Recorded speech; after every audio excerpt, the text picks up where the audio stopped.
네.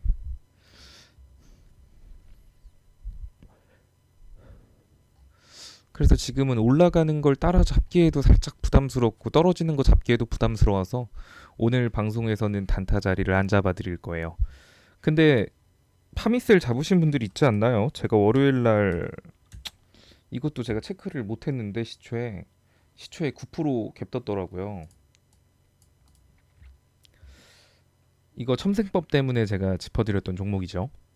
이거 일요일 날 영상 찍어드렸으니까 월요일 날 잡았으면 뭐 2만 1,000원 이 부근이었을 테니까 많이 올랐네요.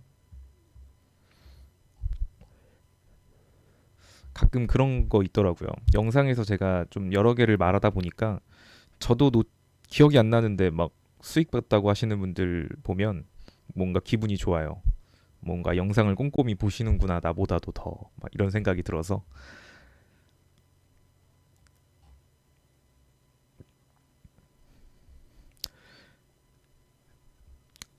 네, 안녕하세요. 어서 오세요. 사실 이렇게 시장이 빠질 때는 내 종목이 빠지는 게 너무나도 당연해요. 지금 올라가는 종목 보면은 한 400 종목 되나요? 400 종목인데 떨어지는 종목이 1700 종목이잖아요. 그러면 그냥 대부분 떨어지고 있는 거예요. 이런 건 장 때문에 어쩔 수 없고, 근데 장 좋은데 막 떨어지는 그런 종목이 좀 머리가 아픈 거죠. 그러니까 굳이 이렇게 떨어지는 시장에서 신규 진입을 할 필요는 없겠죠. 이렇게 떨어지는 시장에서는 그냥 단타로만 대응을 하는 거고, 아니면 그냥 구경하는 게 좋아요.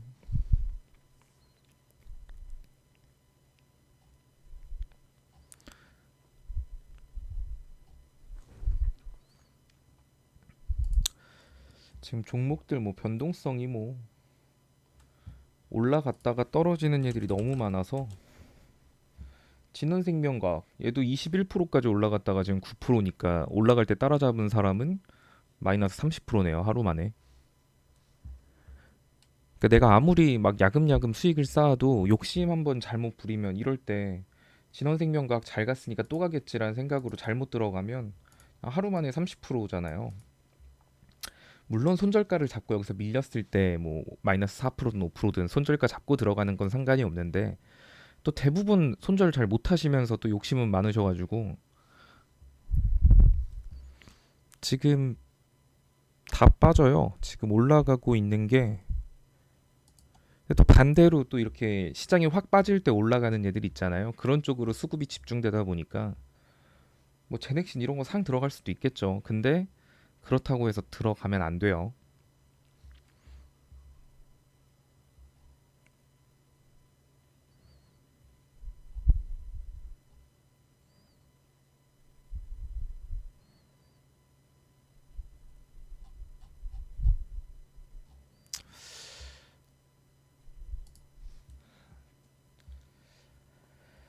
총근당 바이오 어떻게 보면 이럴 때 좀 눌린 애들 잡는 게 나을 수도 있긴 한데 그리고 태풍 관련주에 대해서 제가 말씀드렸잖아요. 인선이엔티나 뭐 코엔텍 이런 얘들. 자, 이런 얘들 같은 경우는 사실 오늘 딱 눈을 떴는데 창문을 딱 열었더니 막 가로수가 쓰러져 있고 막 나무가 뽑혀 있으면 오늘 갭상승했겠죠. 근데 그렇지 않으면 당연히 오늘 개파락하는 종목군들이었거든요. 그래서 이런 약간 얘는 진짜 내일 눈 떴더니 가로수가 뽑히길 기도하면서 매매를 했어야 되는 종목이에요. 막 그런 것들 태풍 오니까 무조건 얘 오르겠지? 막 이런 생각으로 들어가는 게 아니죠. 근데 다행히도 뭐 태풍 관련주 이제 들어가신 분들도 계실 텐데 이제 그런 분들은 다행히도 오늘 갭자리 만들어 줬잖아요, 얘네들. 이 갭자리 아래로만 평단가 낮추시면 나올 수 있어요. 만약에 얘가 오늘 갭 안 떨어지고 막 이렇게 어설프게 시초에 보합 시작했다 이러면은 답도 없는데 또 갭자리 만들어 줬으니까 인서니엔티나 코엔텍 이런 얘들 갭자리 노려볼 만 하겠죠. 반대로 이렇게 갭자리가 생겼기 때문에 신규 진입할 수도 있는 거예요. 이런 얘들은. 그러니까 개파락한 거는 기회로 접근하셔도 됩니다. 애초에 이 친구 같은 경우는 뭐 회사가 나빠가지고 개파락한 게 아니라 태풍 때문에 개파락한 거잖아요. 태풍이 별탈 없이 지나가서. 그러니까 이런 자리들은 좀 시간이 걸리더라도 반드시 메꾸는 자리니까 뭐 관심 종목에 넣어 두셔도 좋겠죠. 근데 이제 갭자리 있다고 무조건 메꾼다 이렇게 생각하기엔 좀 그렇고 무조건 메꾸긴 합니다. 다만 언제 메꿀지를 생각을 해보면 사실 태풍이라는 좀 특수한 이슈 가지고 만들어 놓은 갭자리이기 때문에 뭐 내일 당장 메꾼다 이럴 수가 없어요. 그래서 이런 건 관심 종목에 넣어두고 있다가 얘가 이제 갭자리 최대한 부근으로 다가간 상승했을 때 있죠. 막 눈 떴더니 막 이렇게 올라가고 있어요. 그럼 이때 들어가서 그냥 요만큼만 먹고 나오는 거예요. 이제 그러니까 이런 거는 갭 있는 종목군들은 따로 관심 종목에 분류해 놓고 움직일 때 추격 매수하는 게 가장 안전하고 빠르게 수익을 챙길 수 있는 방법이겠죠.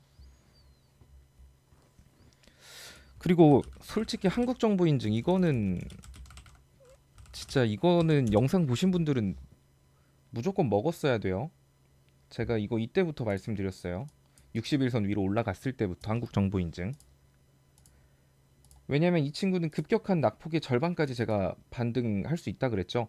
자, 제가 절반의 법칙을 설명을 하면서 항상 말씀드렸던 게 절반의 그러니까 이런 식으로 아래에서 양봉 두 개, 바닥을 잡는 걸 확인하는 건 그냥 어디가 바닥인지 솔직히 알 수가 없어요. 근데 이렇게 양봉 두 개를 만들 때 있죠. 이러면 얼추 아 얘가 지금 바닥을 잡은 거 맞는 거 같구나 하면 이때 들어가면 되는 거예요. 종가에. 그러면 급격한 낙폭을 보여줬기 때문에 절반까지는 이렇게 반등이 나옵니다. 절반까지 반등 나왔죠. 저 이거는 신호를 드렸어요. 절반 부근에서 분할 매도 하시라고. 근데 여기서 이제 욕심 부리고 전고점 가자 외쳤던 분들은 먹은 거 하나도 없이 지금 다 뱉었죠. 7% 올라갔었는데. 그러니까 분할 매도나 이런 걸 꼭대기에서 팔려고 생각하지 말고 그냥 나눠서 그냥 잘 팔아서 어깨로만 간다라는 생각으로 접근하시면 돼요. 이때도 바닥에서 잡은 건 아니에요. 어떻게 보면 발목에서 잡은 거지.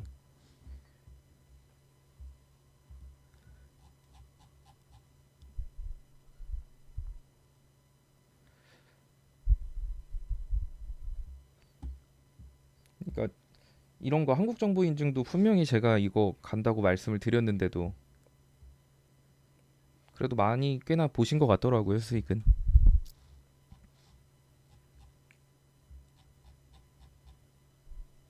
엘컴텍은 별 걱정 안 되는데.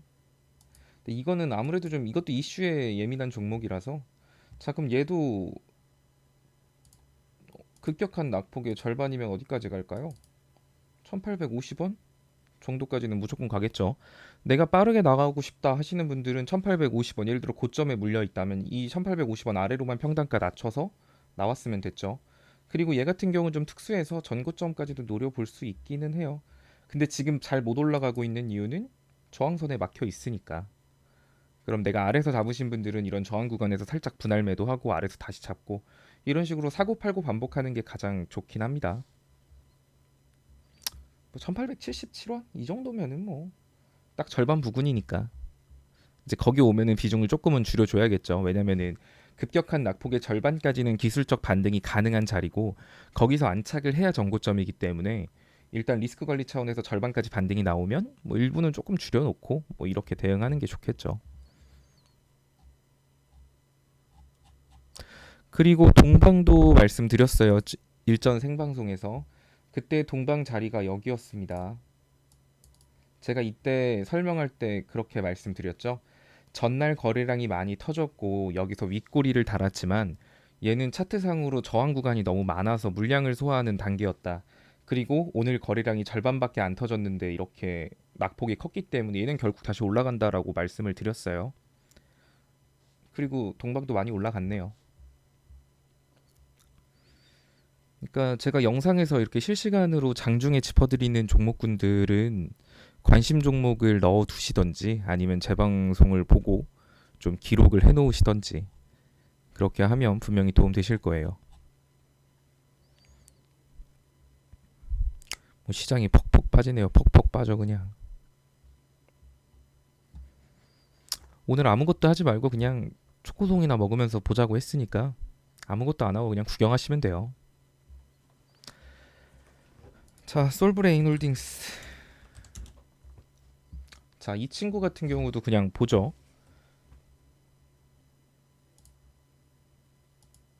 일단은 뭐 갭자리가 보이네요. 그래 여기까지 가겠죠.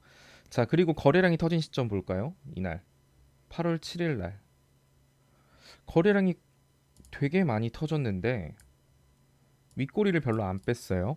그리고 그 다음부터 어떻게 됐죠? 거래량 없이 상승 초입부까지 내려갔네요.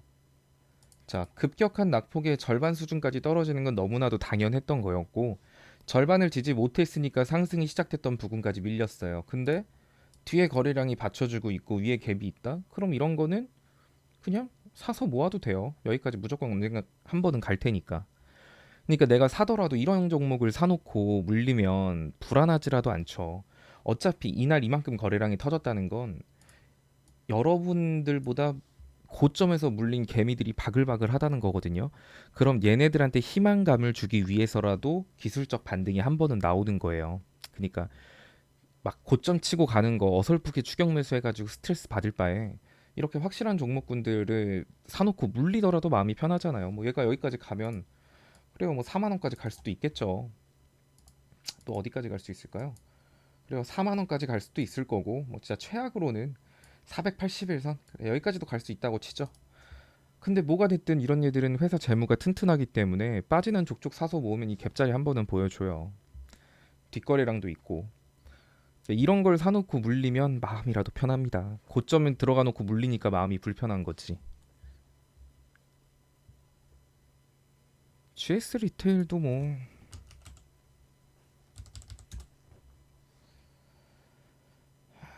그러니까 봐봐요. GS 리테일 이것도 일전에 영상에서 찍었나?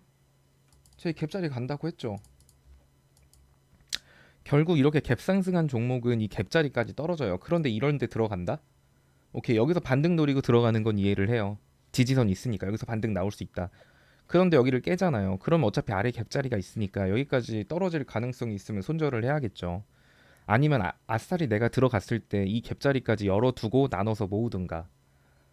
일단 얘는 갭자리를 메꿨는데 지금 심지어 이거 주봉 갭자리였죠? 맞아, 나 이거 기억나요. 영상에서 찍은 거. 지금 바로 추매하는 거 아니에요. 지금 바로 추매하기보다는 양봉 두 개 보여준 다음에 추매를 하세요. 할 거면. 솔브레인 홀딩스입니다. 아까 차트는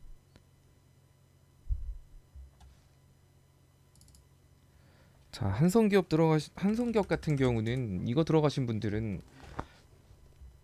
여기도 왔네요. 60일선까지 기다린다고 했죠. 제가 이것도 일전에 한번 찍었던 내용 중에 하나예요. 60일선까지 기다려야죠. 뭐 이건 어쩔 수 없어요. 아무래도 그 미국 대선하고 연관돼서 올라가는 종목군인데 60일선 디드면은 그때는 신규 진입 타임 한번 가능할 것 같아요. 대신에 손절가는 잡아야겠죠. 왜냐면 아래 갭자리가 있으니까.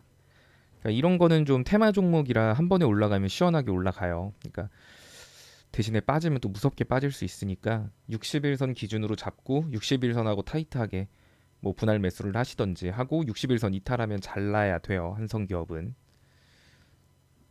KC코트렐은 윗갭 있어요. 그런 거는 사실 크게 걱정 안 하셔도 됩니다. 비슷한 종목군이죠. 물려도 마음이 크게 불편하지 않은 거. 신세계도 갭자리 갈까요, 안 갈까요? 가요. 대신에 우량주 갭자리는 반드시 가겠지만 신세계 갭자리 있을걸요? 제 기억으로는.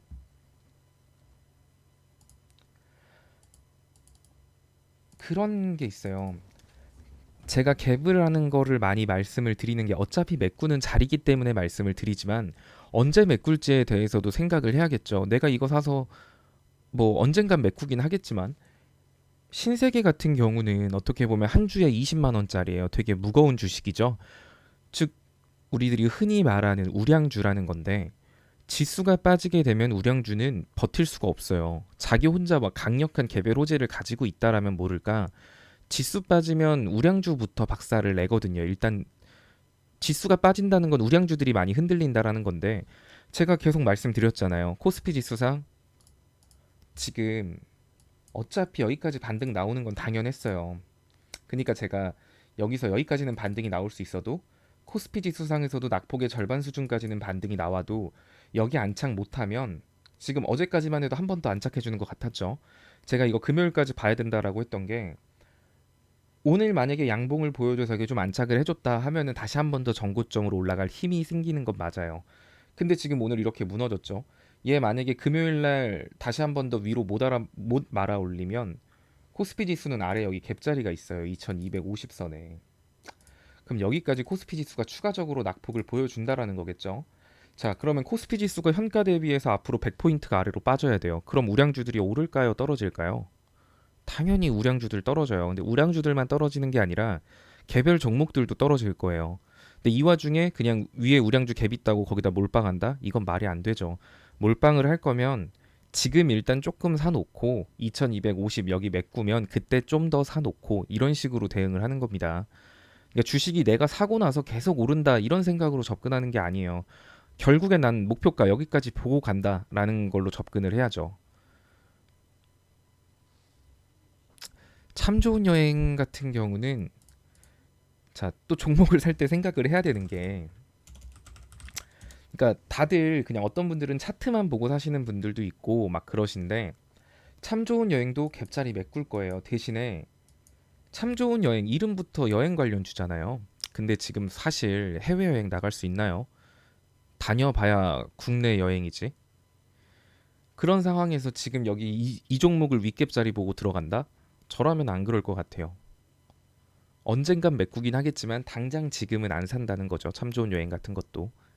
그러니까 위에 갭자리 있는 종목들이 생각보다 많아요. 근데 좀 어떻게 하면 이 윗갭자리들이 빨리 메꿔질까라는 걸 또 추가적으로 생각해야죠. 이 회사가 뭐 하는 회사인지 정도는 생각을 하고 투자를 하는 거예요.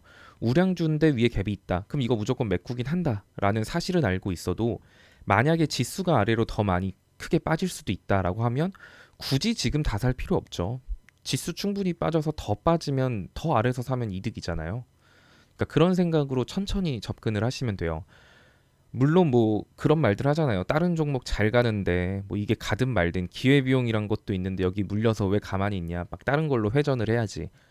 물론 맞는 말이에요. 기회비용이 있는데 올라가는 종목 회전하면 좋죠. 근데 그렇다는 의미는 내가 어느 정도 실시간 대응이 되고 주식에서 이제 뭐 구간 대응이라든가 이런 게 됐을 때 얘기예요.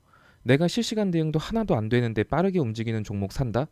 그러면 남들 다 먹고 나왔는데 나는 늦게 봐가지고 팔지도 못해요. 이제 그러면은 고점에서 괜히 어설프게 물리거든요. 이제 그러니까 본인한테 맞는 상황의 종목들을 고르는 게 중요한 거예요. 그냥 막 당장 올라간다고 그걸 부러워할 게 아니라 내가 그걸 매매할 수 없는 상황인데 자꾸 그런 것만 생각을 하면 그냥 계속 물리고 자르고 물리고 자르고의 반복입니다.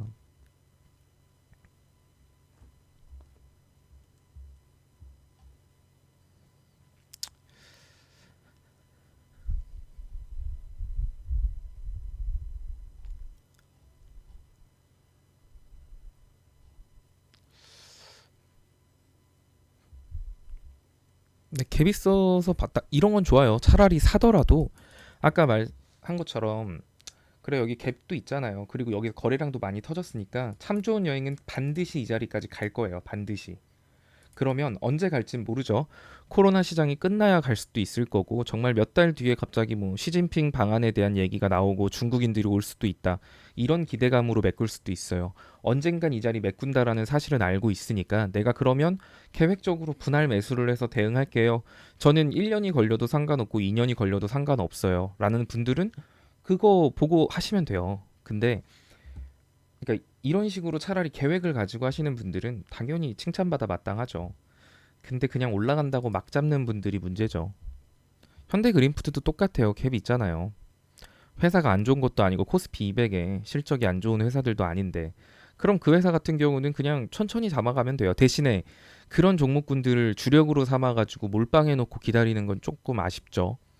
그러니까 뭐 비중 내가 투자금 5천이다 싶으면 뭐 비중 10% 정도는 내가 거기다 담아두지 뭐라는 생각으로 10% 담아두고 충분히 많이 빠지면 10%더 담아서 뭐 비중 20% 비중 30%까지만 맞춘 다음에 갭자리까지 보겠다 뭐 이런 식으로 접근하시면 돼요.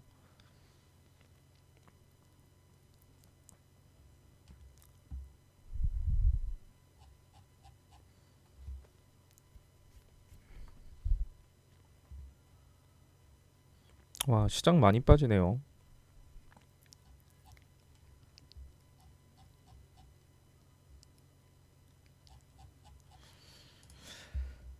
신일제약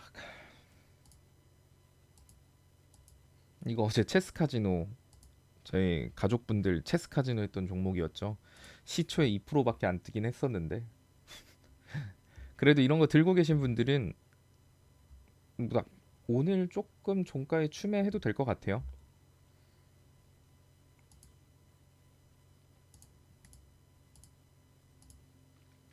좀 더 기다리는 게 나을라나?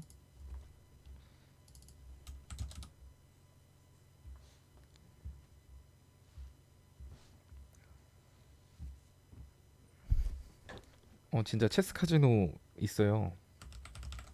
전날에는 수젠텍 했었죠. 어저께는 신일 했었고 전날에는 체스 카지노 수젠텍 했었는데 전날에도 올라갔죠. 결국엔 종가 베팅 이후에 4%까지 갔으니 4.6%까지 갔으니까. 자, 이런 거는 그냥 소액으로 들어가서 다음날 그냥 치킨값 나오면 그냥 기분 좋게 하루 시작을 뭐 10,000원, 20,000원이든 벌고 시작하면 기분 좋잖아요. 그러니까 제가 체스 카지노 하는 거예요.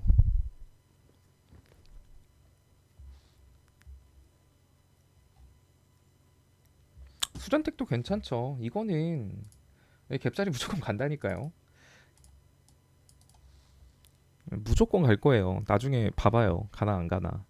지금 근데 또 이제 이 말 듣죠? 그러면은 또 아마 대부분 그럴걸요? 여기서 이제 여기까지 무조건 간다라고 했으니까 현가부터 5만 원 정도 선이면 와 엄청나게 수익인데 하면서 여기서 이제 막 몰빵하시는 분들이 계신데 얘가 이렇게 바로 갈지 아래로 떨어졌다 갈 이렇게 갈지 그거 어떻게 알아요? 모르죠. 그러니까 그날 그날 시장 상황에 맞춰서 비중을 조절하는 게 가장 중요한 거예요. 근데 내가 위아래로 변동성 큰 건 정말 싫어요 하시는 분들은 이렇게 좀 테마가 강한 종목은 피하는 게 맞겠죠. 왜냐면 그런 분들은 떨어지면 이제 약간 주식이 되게 심리 그 마음을 잘 다스려야 된다 막 이렇게 말을 하잖아요. 근데 아직 내가 준비가 안 되신 분들은 변동성이 큰 종목을 들어가면 일상생활에 지장이 생겨요. 자꾸 쳐다본다고 올라가는 것도 아닌데 맨날 핸드폰 켜서 보고 막 끄고 막 하면서 엄청 스트레스 받아 하시거든요. 그럼 빠지니까 막 불안해가지고 이거 더 사야 되나 막 추매할 구간도 아닌데 막 그냥 혼자 왕창 사가지고 떡 빠지면 이제 못 버티고 혼자 손절하고 또 어디 이상한 거 복구하겠다고 막 급등하는 종목 따라 들어가서 물리고 막 이런다고요. 그러니까 누누이 말씀드리지만 그 자기 그릇을 조금씩 키워나가는 게 중요해요.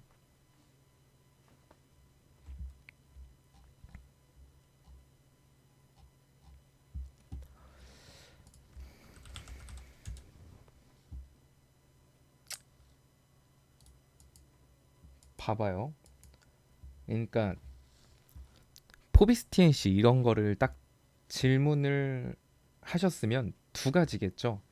일단 1번 오늘 올라가길래 이런 데서 추격 매수를 했다가 물렸는데 이거 이제 어떻게 하면 좋죠라는 게 첫 번째일 거고요. 아니면 일전에 올라갔을 때 샀다가 빠졌을 때 포기하고 있었는데 오늘 올라갔는데 내 평단가까지 못 오고 다시 빠져요. 그러니까 이거 어떡하죠? 보통 이 두 개 중에 하나 아닐까? 질문하신 이런 종목 딱 보면 알아요. 어떤 식의 이거를 지금 신규 진입하고 싶어서 물어보시는 분보다는 아마 물려서 옛날에 물렸다 아니면 오늘 물렸다 둘 중에 하나겠죠. 이런 걸 보면 그러니까 차트를 아예 안 보고 그냥 기대감을 가지고 계신 거죠. 자, 제가 항상 저항 구간은 목표가라고 말씀을 드렸는데 분봉 차트도 안 볼게요.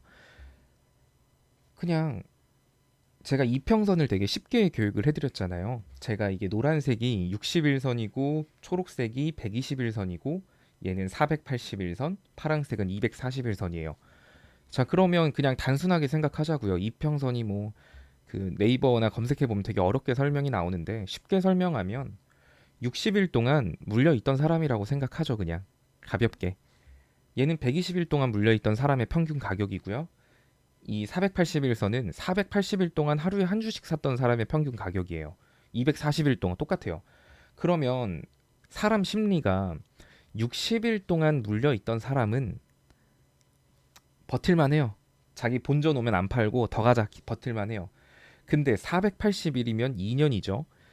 240일이면 1년이고 주식에서 2년 동안 물려있던 사람, 1년 동안 물려있던 사람들이 자기 본전 왔어요. 그럼 여러분들은 어떻게 할까요?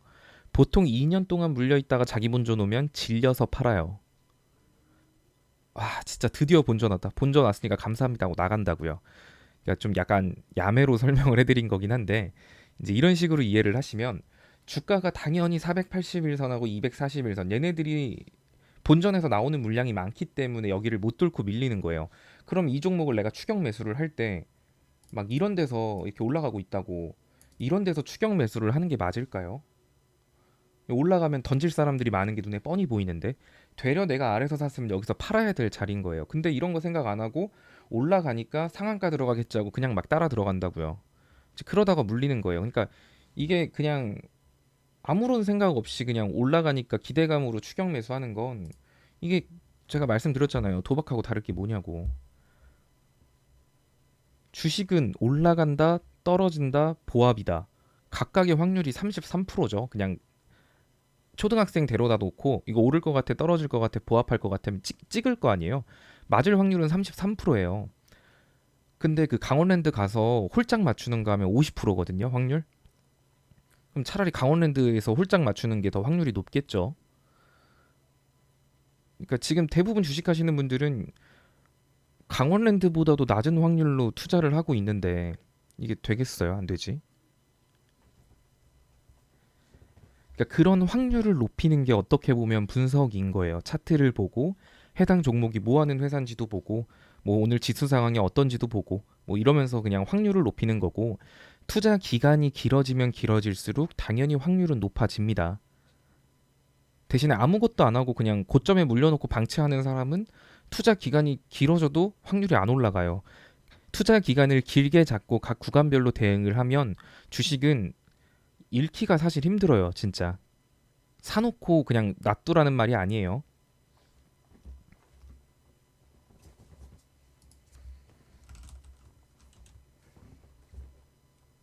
얘 왜 이랬지? 와, 뭐 이거 잡을 수 있어요, 이런 거? 이런 거 어떻게 잡아요? 못 잡죠. 이건 그러니까 약간 그런 게 있죠. 이렇게 막 점상하는 종목들은 개인들한테 엄청나게 그 희망을 줘요. 와, 진짜 부럽다. 야, 이때 잡은 사람 3천 원에 잡은 사람은 며칠 만에 400%다. 와, 부럽다. 아, 이때라도 잡을 걸 그랬나? 이때 잡았으면 또 얼마야? 이때 잡았으면 얼마야? 자꾸 그런 식으로 결과론적으로 생각하게 만들어 주거든요. 그러니까 중간중간에 이런 종목들이 나와야 개인들이 약간 그런 일확천금의 꿈을 가질 거 아니에요. 삼성중공업처럼. 근데 그런 이런 종목은 수많은 종목 중에 가끔 한두 종목 나와요. 확률로 치면 2천 종목 중에 이런 거 한두 종목이면 0.1%의 확률이거든요. 근데 그 0.1%의 확률을 위해서 내가 힘들게 번 돈을 투자할 필요는 없어요. 그냥 올라가는 거 보면 아, 부럽다. 그냥 이렇게 생각하시면 돼요. 그냥 내 종목 아니구나. 누군진 몰라도 이거 들고 있는 사람 참 부럽다. 뭐 그렇게 생각하시면 됩니다.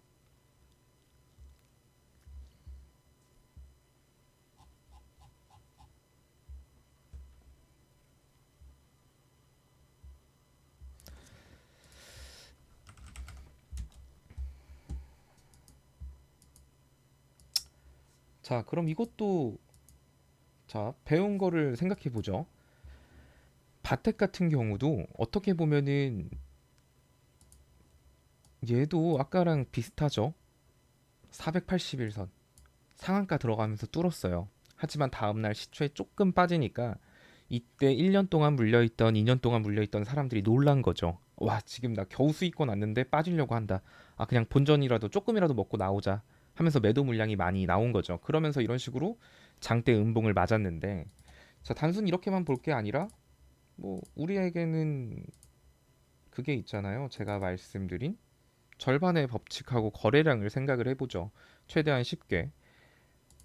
아, 얘 거래량 꽉 이렇게나 거래량이 많이 터지면서 상한가를 보냈는데 다음날 절반밖에 안 되는 수준으로 낙폭을 많이 보여줬어요. 어떻게 보면은 얘는 하루 만에 절반의 법칙을 보여준 거죠. 급격한 상승의 절반까지 다음날 떨구고 다음날 반등을 한 거니까. 근데 그걸 떠나서 지금 어쨌든 거래량 없이 쭉 빠지고 있기 때문에 이 친구는 이제 아래에서 양봉 두 개를 보고 그때 들어가시면 최근에 보여줬던 급격한 낙폭 있죠. 뭐 여기서부터로 잡죠. 뭐 어디까지 빠질진 몰라요. 내일부터 양봉 두 개가 나올 수도 있고 더 여기까지 빠진 다음에 나올 수도 있지만 어쨌든 어디가 됐든 그 양봉 두 개 보여준 시점에서부터 낙폭의 절반까지는 반등을 하겠구나라는 생각으로 내가 고점에 물려 있으면 그 절반 아래로까지 추매를 해야 돼요. 추매를 해야 되는데 문제는 그거죠. 그 내가 계좌에 돈이 없으면 추매를 못 해요. 그러니까 대부분 다 그거죠. 계좌에 현금이 하나도 없으니까 사고 싶어도 못 산다고요. 그러다 정말 제 말대로 딱 반등이 나와서 그 자리를 와도 아쉬운 거죠. 그때 추매를 했어야 됐는데 내가 돈이 없어서 이러면서 어디 가가지고 막 적금을 깨가지고 오고 급전을 만들어가지고 주식 계좌에 넣어놓습니다. 근데 또 계좌에 돈이 있는 걸 보니 손가락이 가만히 있질 않죠. 내가 지금 물린 거는 그냥 냅두고 돈이 생겼으니까 이거 가지고 뭔가 또 막 사요. 그러다 보니까 또 계좌에 돈이 없어요. 그리고 정말 종목에 추매 타점이 딱 왔어요. 근데 또 돈이 없네요. 그리고 반등하는 걸 손 놓고 구경하다가 아 역시 또 계좌에 돈이 없어서 그런가 하면서 자꾸 어디서 자꾸 계좌에다 돈을 넣어요. 근데 종목만 막 계속 늘어나요. 손실은 계속 커지고. 그러니까 이런 악순환이 계속 반복되니까 한 번은 그 악순환을 진짜 큰맘 먹고 끊어내야 돼요. 대신에 그렇게 한번 끊어내고 그 다음부터 천천히 하면 또 다 복구됩니다.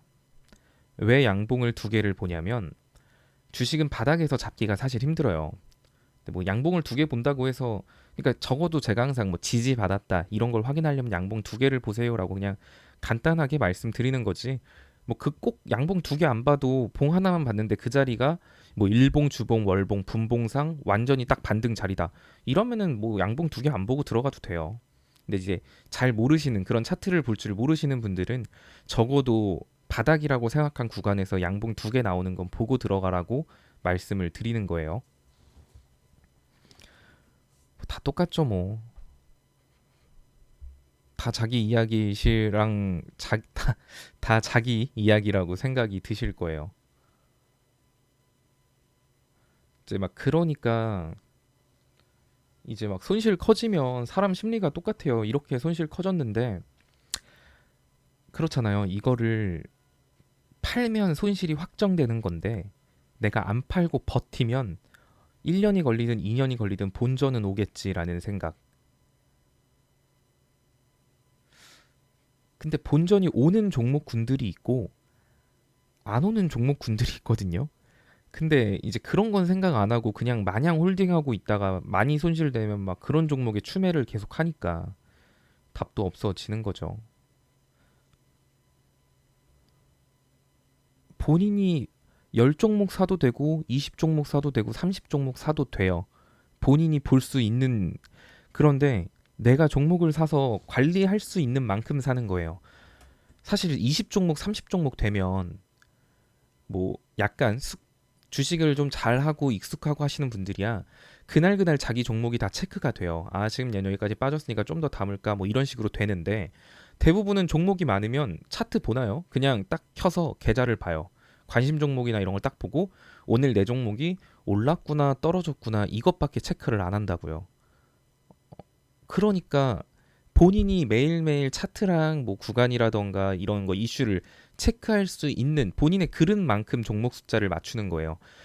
그게 예를 들어 나는 한 번에 세 종목 이상은 못 보겠어요 하면 세 종목 가지고 가시는 거고 저는 뭐 한 15종목까지는 커버 가능합니다면 15종목 사셔도 돼요.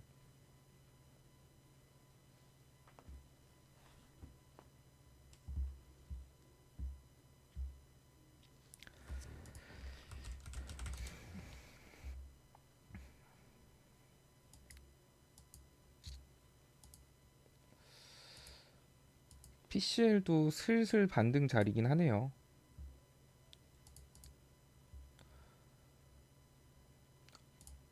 주봉상 급격하게 상승을 했으니 절반 수준까지 빠지는 건 너무나도 당연했던 거였고 자, 제가 볼린저 밴드에 대해서도 교육을 많이 해드렸어요. 영상 안에서도 많이 나오죠. 주가는 볼린저 밴드 상단을 만나러 한 번씩은 꼭 내려와요. 주봉 차트상으로도 볼린저 밴드 상단 만나러 내려오는 거니까 내가 추매를 하고 싶다라고 한다면 18,000원 부근에서 하면 되겠죠. PCL 같은 경우는. 반대로 이런 식으로 급격하게 떨어진 종목은 이 급격한 낙폭의 절반 수준까지는 반등을 보여주기 때문에 항상 반등을 할 때 낙폭의 절반 수준까지만 평단을 조절해 놓으시고 그 절반에 오면 비중을 줄이시고 남은 절반 가지고 먹던가 떨어지면 다시 사든가 하면 됩니다.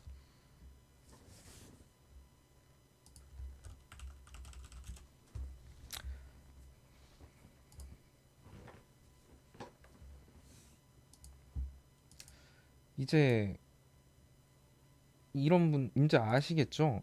만약에 저를 만난 지 얼마 안 된 분이 이런 거를 물어보면 제가 그래도 일단은 상냥하게 알려드릴 수 있어요. 여기는 보면 알겠지만 제가 항상 갭자리는 무조건 메꾼다라고 했잖아요. 여기 그러니까 갭자리를 메꾸고 들어가든가 이때부터가 이제 이 구간부터가 진입 타점이 되는 건데 만약에 제 리딩을 오래 받고 있고 제 가족분이거나 영상을 많이 보신 분이 막 이럴 때 사놓고서는 지금 저한테 물어보는 거면 혼나요. 어쨌든 BH도 이제 반등 자리는 맞아요. 근데 이런 것들도 바로 잡기는 좀 부담스럽죠. 자, 왜냐하면 항상 차트를 볼 때는 제가 일봉만 보는 게 아니라 뭐 주봉도 보고 월봉도 보고 분봉도 본다라고 했죠. 물론 처음에 이제 막 주식을 하고 아직 익숙하지 않을 때는 이걸 다 보기가 힘들어요. 왜냐하면 일봉에서 어떤 자리였는지 기억을 한 다음에 주봉을 봐야 되고, 그럼 이제 월봉 볼 때는 일봉 주봉 자리를 기억한 다음에 월봉 차트를 보고, 분봉 볼 때는 이거 세 개 다 보고 봐야 되니까 이제 내가 계속 머릿속에 이렇게 딱딱딱 기억을 하고 분봉 차트를 봐야 되거든요. 처음엔 그게 당연히 익숙하지가 않죠. 어려워요. 그러니까 처음에는 일단 일봉만 보는 연습을 좀 하시고, 일봉이 보는 게 좀 익숙해졌다 하시면 60분봉 보는 연습을 하시고, 그 다음에 120분 보는 연습을 하시고, 이렇게 하나씩 하나씩 다 봐보세요. 자, 그럼 얘 같은 경우는 60분봉을 한번 보면 일봉상으로는 지금 아래 지지선들도 몇 개 있어요. 근데 지지선이 19,000원까지 있으니까 19,000원까지도 일단은 밀릴 수는 있겠구나라고 BH는 생각을 일단은 하고 다음 차트를 보는 거예요. 자, 60분봉 차트를 봤더니 와, 얘는 지지선이 하나도 없네요, 아래. 다 저항선으로만 깔고 있어요. 그런데 제가 주가는 항상 볼린저 밴드라는 도로를 주행한다라고 했죠. 그리고 이 볼린저 밴드 상단을 뚫으면 이렇게 순간적으로 슈팅이 나오고 하단과 상단을 왔다 갔다 이렇게 움직여요. 주가는 보통. 자, 얘도 볼린저 밴드 상단 이탈하고 이렇게 하단을 왔어요. 근데 가장 안 좋은 그림이 뭐냐면 볼린저 밴드 하단을 타고 계속 내려가는 거거든요.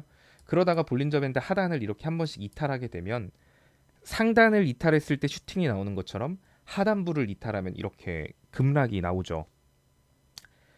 자, 얘 같은 경우는 60분 봉상 애매한 자리예요. 볼린저 밴드 하단까지 내려갈 수도 있는 자리라는 거죠. 그 자리가 어디죠? 19,000원이네요. 아까 일봉에서 뭐라 그랬죠? 19,000원에 지지선 있다 그랬죠. 그러면 얘는 BH 같은 경우는 일봉상으로도 19,000원까지 밀릴 수 있고 60분 봉상 볼린저 밴드 하단이라고 하면 19,000원이니까 얘는 19,000원에서 진입 혹은 추매를 할까라는 생각을 또 하셔야 돼요.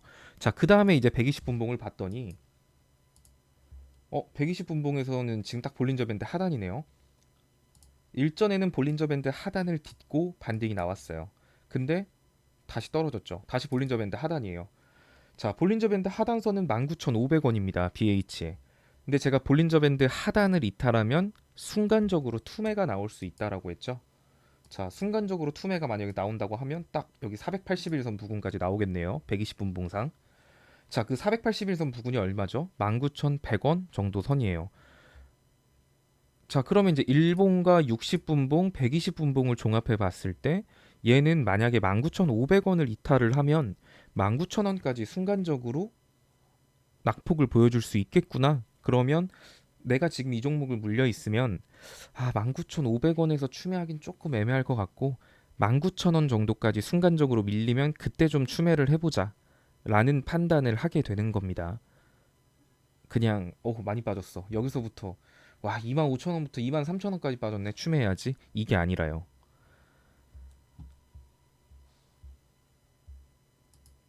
지금 방송 들리긴 하죠?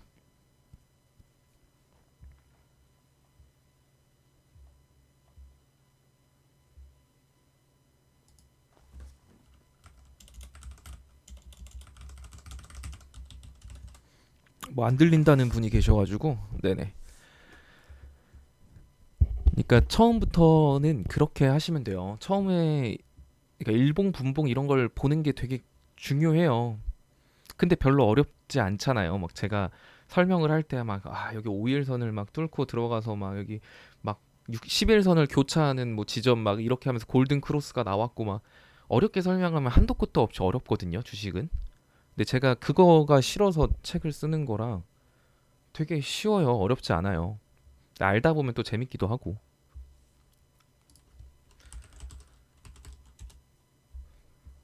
삼출. 그리고 이제 이런 식으로 좀 차트를 보는 게 익숙해지면 그 다음부터는 이제 다른 것들도 조금씩 생각을 하는 거예요. 거래량도 생각을 해보고 그러면 삼성출판사는 지금 일거래량이 5만 주밖에 안 되네요. 그럼 이런 얘들은 사실 조금 그렇죠. 일거래량이 너무 적어요. 일거래량이 적은 종목군들 같은 경우는 이평선들이 밥값을 못 해줘요. 그러니까 워낙 어떻게 보면 시장에 좀 소외를 받았다는 거죠. 그러다 보니까 단기 이평선들을 보고 투자를 하면 안 됩니다. 이런 얘들은 거래주가 거래량이 적은 얘들은 최소 60일선이나 120일 이상의 이평선들이 밥값을 해줘요. 지지선이 됐든 저항선이 됐든 이제 그런 거를 또 이제 거래량이 얼마 없는 종목에 대해선 이거를 염두에 두고 봐야겠다. 그러면 이런 거는 주봉 차트를 우선적으로 보는 게 좋죠. 거래량이 너무 없는 종목에서 뭐 60분봉을 보나 120분봉을 보나 큰 의미는 없고 이런 얘들은 주봉 차트를 보는 건데 지금 주봉에서 60일선 이탈했네요. 그럼 얘 같은 경우는 내가 추매를 하더라도 난 무조건 현가에서 샀는데 올라가면 좋지만 얘는 무조건 주봉상 60일선 위로 안착하는 거를 확인을 하고 추매를 해야 돼요. 딱 한 주 안착했다고 보는 게 아니라 최소 얘는 2주를 봐야겠죠. 2주 정도를 봤는데 얘가 한 19,500원에서 2만 원 정도 선을 유지했다. 2주 동안. 그러면 그때 추매해도 돼요. 내가 물렸으면. 근데 그게 아니면 얘는 아래로까지 더 빠질 수 있겠는데 16,700원, 16,800원? 그래 여기까지 빠지는 거 염두에 두고 그냥 냅두자. 차라리 이게 나아요. 근데 이거 냅두기도 아깝다 하시는 분들은 16,500원 여기까지 떨어지면서 기회비용 생길 바에 차라리 그냥 지금 내가 이 종목을 뭐 500만 원 투자하고 있으면 한 150만 원은 일단 현금화를 시키자. 손절을 하고 나중에 이 자리 오면 그 150만 원 다시 산다. 일단 이 150만 원으로 다른 종목 한번 들어간다. 이런 생각으로 하시는 거예요. 내가 얘한테 져서 손절하는 게 아니에요. 복수하려고 하는 거지. 그러니까 손절도 그런 식으로 하면 좀 마음이 편합니다.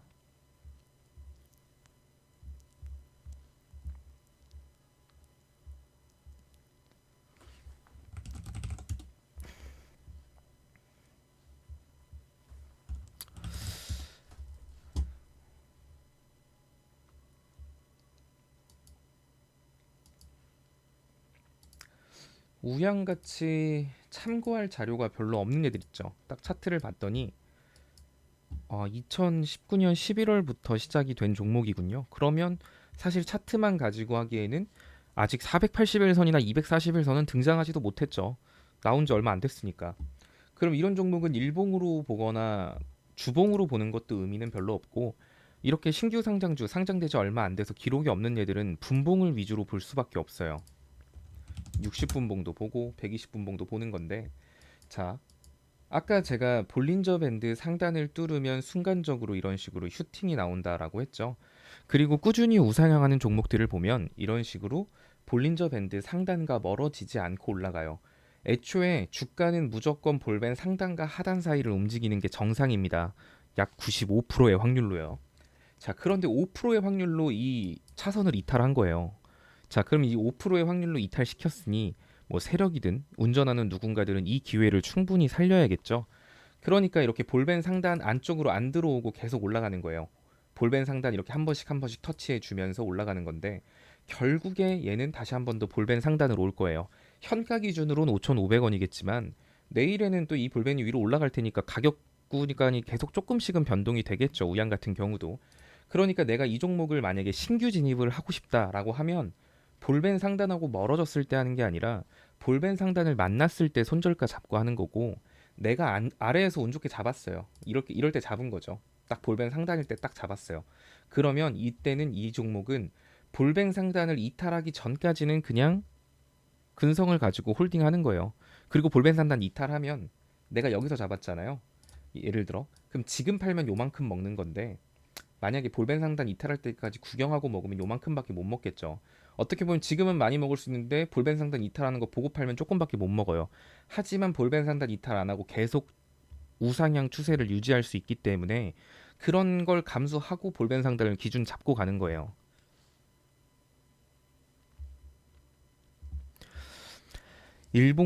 절반을 볼 때는 일봉으로 보셔도 되고 주봉으로 보셔도 돼요. 근데 분봉보다는 최소한 일봉 기준으로 보세요. 갭을 볼 때도 마찬가지고.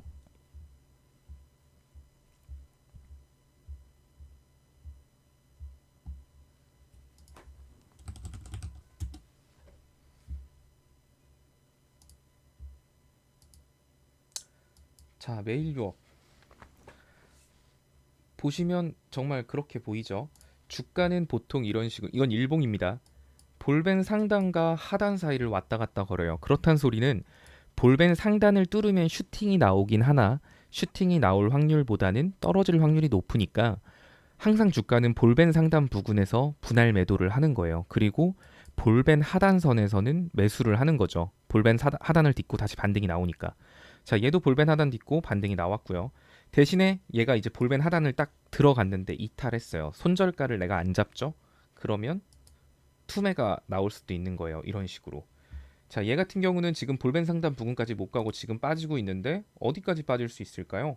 볼벤 하단을 만나러 갈 수도 있다라는 건 염두를 해야겠죠. 만약에 신규 진입을 한다고 하면. 그리고 주봉상으로는 볼벤 하단 이탈했네요. 60분봉도 이탈했고 120분봉도 이탈했어요. 그러면 저라면 이 종목을 안 사죠. 근데 갑자기 내일부터 반등이 나올 수도 있잖아요.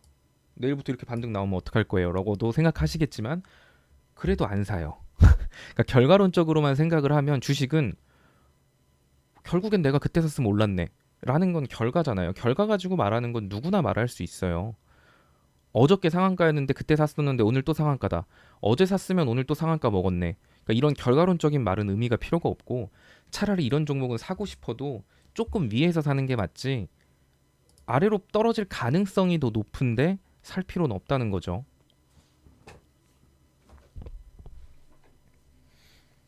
그러니까 어쨌든 무조건 확률이에요. 내일 얘가 올라갈 확률이 1%밖에 안 되는 종목이었는데 올라갔어요. 그러면 타고 해서 그 1%를 부러워하시면 안 돼요. 99%의 확률로 떨어지는 거였는데 1%의 확률로 올라갈 수도 있는 거잖아요. 1%의 확률로 상한가를 갔어요. 그렇다 한들 내가 어제 샀으면 이거 상한가였는데 이게 아니라 와, 이 종목 운도 좋네. 이렇게 생각하는 게 맞아요. 근데 그런 생각, 과거에 그런 생각을 가지고 그냥 들어간다? 그렇게 해서 떨어질 확률이 높은 종목에 들어가니까 물리는 거예요.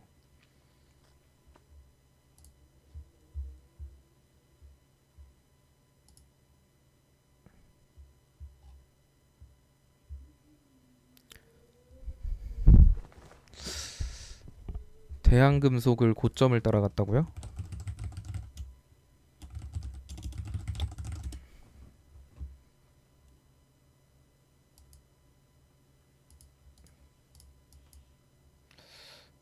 그걸 말하시는 거면 이때인가? 이때겠네요. 볼뱅 산당 맞고 떨어졌네요. 근데 그러면은 얘 갭 떨어졌을 때 그러니까 이런 게 진짜 애매하죠. 만약에 내가 얘를 고점에서 물렸으면 이렇게 갭 떨어졌을 때 제가 항상 기회라 그랬잖아요. 갭 떨어지면 더 빠지든 말든 내 평단가는 무조건 갭자리 아래로 맞추면 돼요. 그러면 얼추 탈출기 한 번은 주잖아요. 근데 이걸 완전히 갭을 메꿨다라고 하기는 애매하긴 한데 사실 이런 게 애매하죠. 이걸 갭자리를 이걸로 봐야 되나 말아야 되나. 근데 뭐 이런 거 얘가 이때 왜 떨어졌는지를 확인을 해봐야 될 것 같은데 1월 2일 날 악재로 생긴 갭자리면 이거 갭자리 본다고 들어가는 거 아닙니다. 지금 거래량 이것도 사실 지금 추매하기는 조금 애매한 것 같아요. 일단 지켜보세요. 이 121선을 지지받는 것 같기는 한데 그러니까 이게 개별 종목만 볼 수 없는 게 그런 거죠. 121선 지지받는 것 같은데 이 정도면 사도 될 것 같은데 라고 해서 샀어요. 근데 이건 이 차트 하나만 본 거잖아요. 근데 만약에 코스피 지수가 2250까지 빠지면 지수 빠지면 이런 애들은 이평선도 그냥 깨고 내려가요. 그러니까 지수랑 종목이랑 가치를 같이 좀 생각을 하셔야 돼요.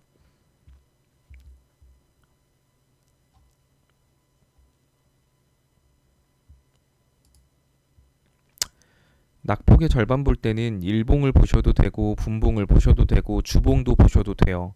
차트를 볼 때 꼭 하나만 보라는 게 아니에요. 일봉에서 절반의 법칙이 정확하게 적용되는 종목이라고 하더라도 주봉상에서 완전히 꽝인 종목, 분봉상에서 꽝인 종목이 있으면 못 가죠. 그런데 일봉상에서 절반의 법칙이다 하고 찾았어요. 근데 분봉을 봤더니 분봉도 반등 자리예요. 그래서 120분봉도 봤더니 120분봉도 반등 자리네요. 이러면 얘는 반등할 가능성이 높겠네라고 판단을 해서 들어가는 거죠. 그러니까 단지 일봉 차트만 엄청 좋다라고 해서 들어가기도 애매한 거고 분봉 차트만 엄청 좋다 해서 들어가기도 애매한 거예요. 그러니까 차트를 볼 때는 항상 꼭 그렇게 보시기 바랍니다.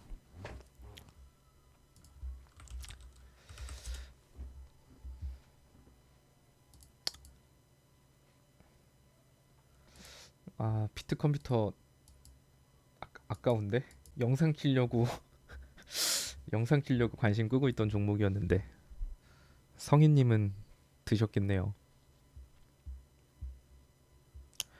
파트로는 영상에서 좀 많이 짚어드렸던 것 같은데 그 동일한 질문에 대해서는 유튜브 영상을 찾아보세요. 아마 제가 짚어드렸을 거예요. 여기를 뭐 안착하는 걸 보고 사든 길게 보고 사든 뭐 이런 식으로 말씀을 드렸을 테니까 동일한 질문 같은 동일한 질문은 유튜브 영상 참고해 주세요.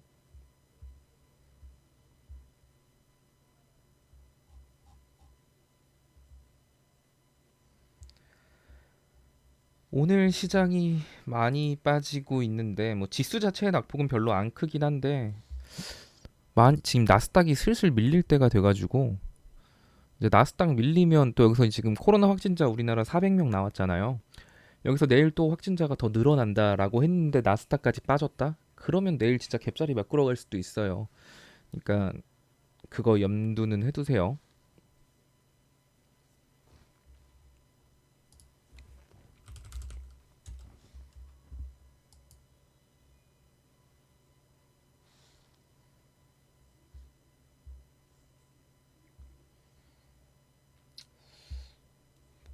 글쎄요, 얘는 갭자리까지 다 메꿨는데 볼까요?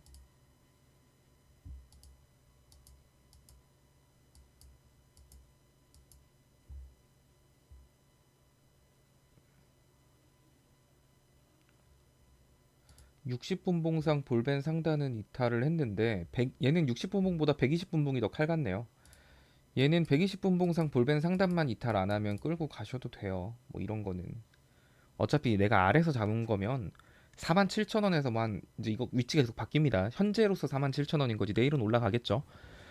유나이티드 이지작 같은 경우는 그럼 47,000원에서 좀 아래로 뭐 3% 빠지면 그때 남은 거 그냥 익절하자. 뭐 이런 생각으로 하셔도 돼요. 이렇게 올라가는 건 지지선 잡고 가는 거예요. 목표가를 잡는 것보다는. 내 목표가 어떻게 보면 목표가는 그런 거죠. 얘가 지금 볼벤 상단하고 엄청 많이 벗어났잖아요. 120분 봉상 볼벤 상단하고 너무 벗어났는데 그럼 얘가 여기서 다시 한 번 더 볼벤 상단 만나러 올 수도 있을 것 같은데 그럼 좀 팔자. 볼벤 상단에서 다시 잡고 또 오늘도 많이 벗어났잖아요. 많이 벗어났으니까 너무 많이 벗어났다. 어차피 다시 만나러 올 텐데 그럼 여기서 좀 분할 매도. 뭐 이런 식으로 접근하는 거예요. 고점 치고 가는 건. 꼭대기에서 절대 못 먹어요.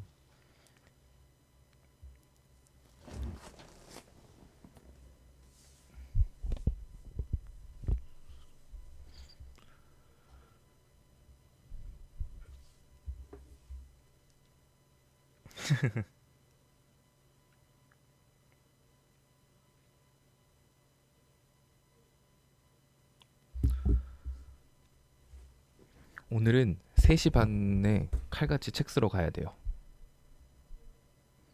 오늘까지 그 프롤로그를 줘야만 한다고 해서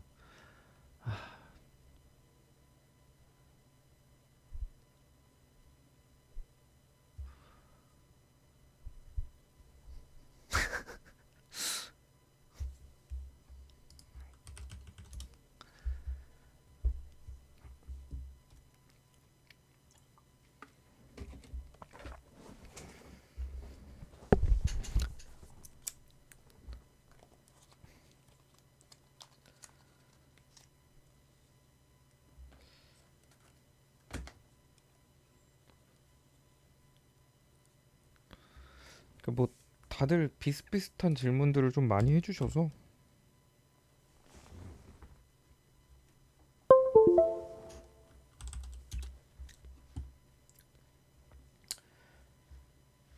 HMM은 제가 옛날에 찍어드린 영상이 있을 텐데 근데 그건 좀 많이 옛날이긴 하다.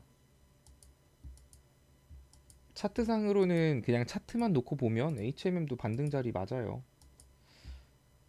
얘도 여기서 막혔네.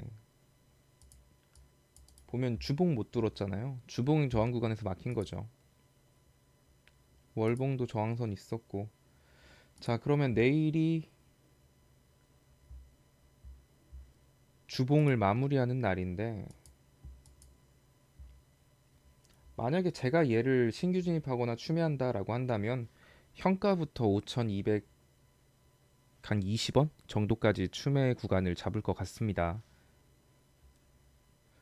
대신에 볼벤 하단을 이탈하면 대신에 한 5천 저는 저라면 여기서부터 한 여기까지는 제가 나눠서 잡을 수도 있을 것 같은데 분할 매수 만약에 제가 잡는다라고 하면 대신에 현가에서 만약에 5,100원 정도까지만 이탈해도 그냥 있는 거 다 자를 것 같아요. 그리고 더 아래에서 복수전을 노리겠죠.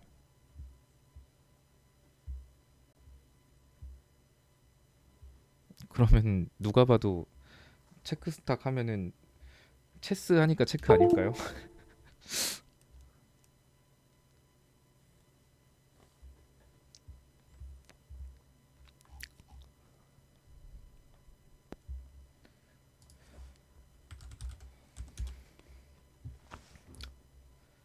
바른손 ENA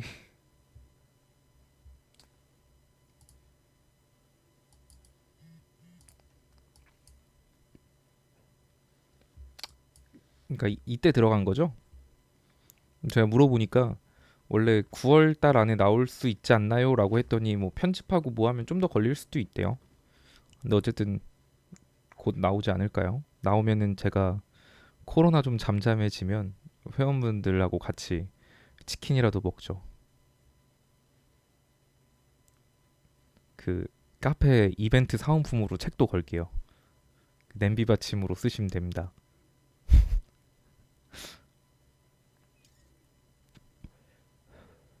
근데 코로나가 좀 잠잠해져야 좀 만날 텐데 원래 몇 분하고는 막 만나고 하긴 했는데 요새 코로나가 심해져가지고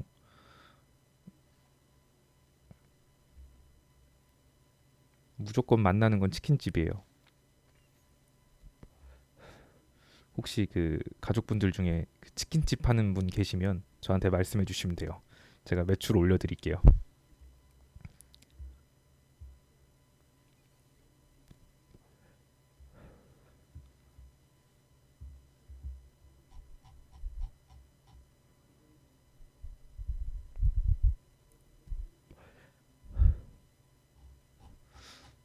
창원까지요? 아 근데 가긴 해야 되는데 부산 한번 가야 되는데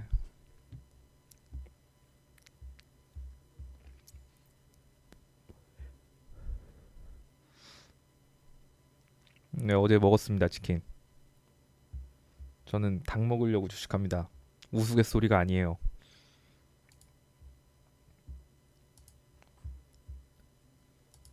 닭 얘기 나왔으니까 마니코나 볼까? 아 그 카페에서 제가 이벤트 할게요. 그 책 좀 뿌리겠습니다.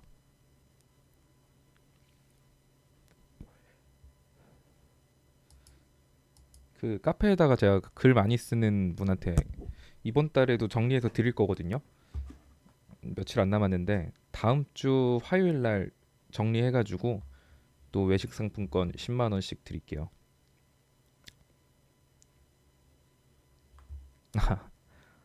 아 치킨집은 제가 거의 다 알죠. 모든 치킨을 거의 뭐 프라닭도 괜찮죠. 치킨 플러스는 떡볶이가 괜찮아요. 닭도 맛있는데 떡볶이랑 같이 먹으면 맛있습니다.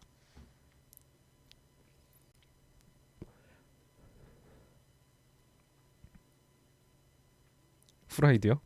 저는 그 약간 매콤한 거 있잖아요.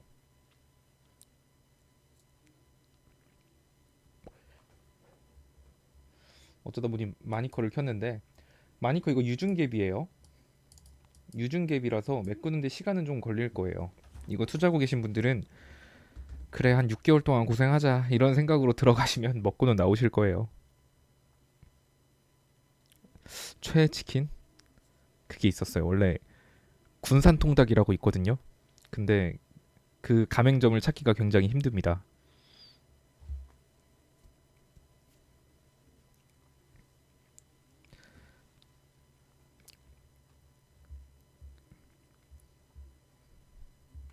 그쵸?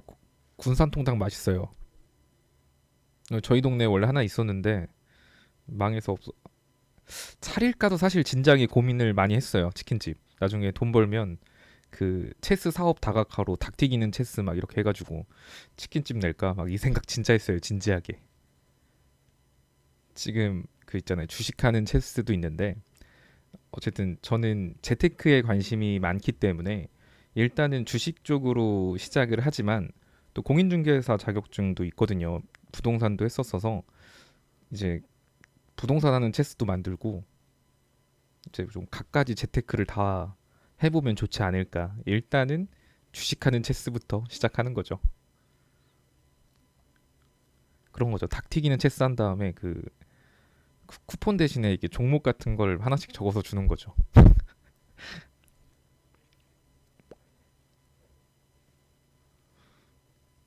그러면은 주식하는 사람들은 그 종목 보고 사서 수익 나면 또 시킬 거 아니에요. 대신 손실 나면 찾아올라나?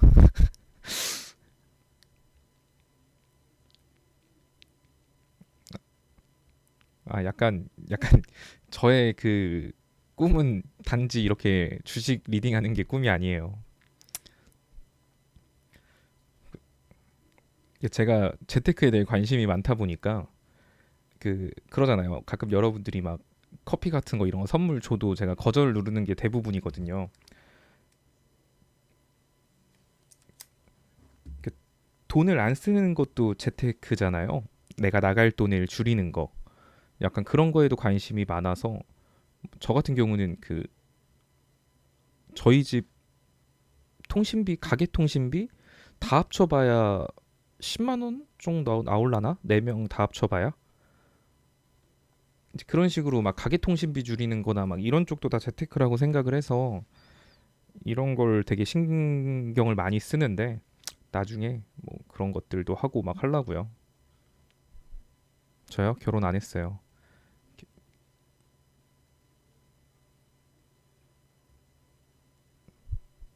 치킨집 사장님이 꿈은 아니고요.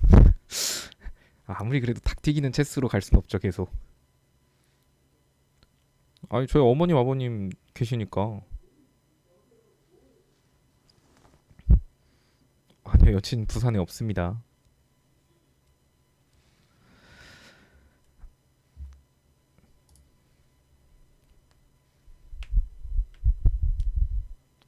이게 코로나 때문에 막 살만 뒤룩뒤룩 찌고 있어가지고 체스 홀딩스 가죠. 막 여러 가지 다 할 거예요. 그 약간 막 그런 거 있잖아요. 막 야나두나 막 시원스쿨처럼 막 이제 막 그런 거를 하고 싶거든요. 그냥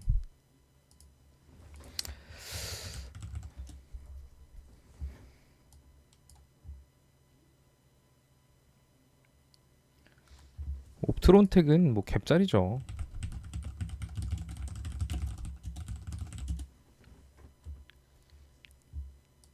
닉네임이 왜 체스냐고요?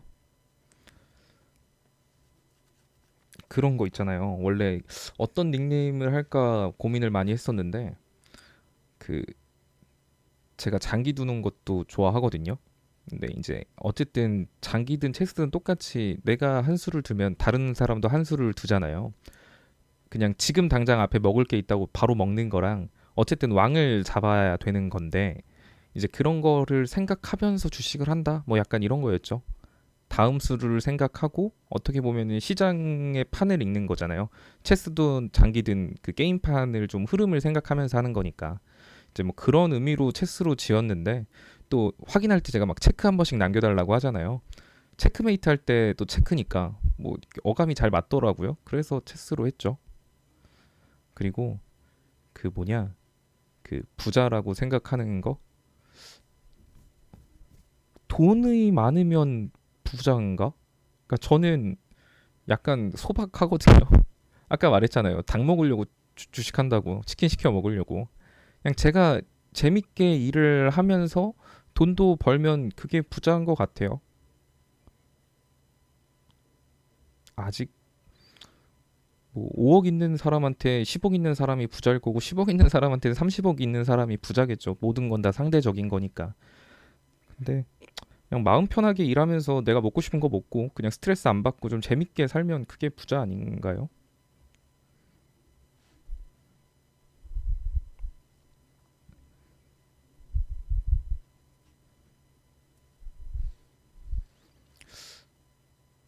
뭐 제가 나이가, 저한테 나이 물어보시는 분들한테 제가 맨날 그렇게 말해요.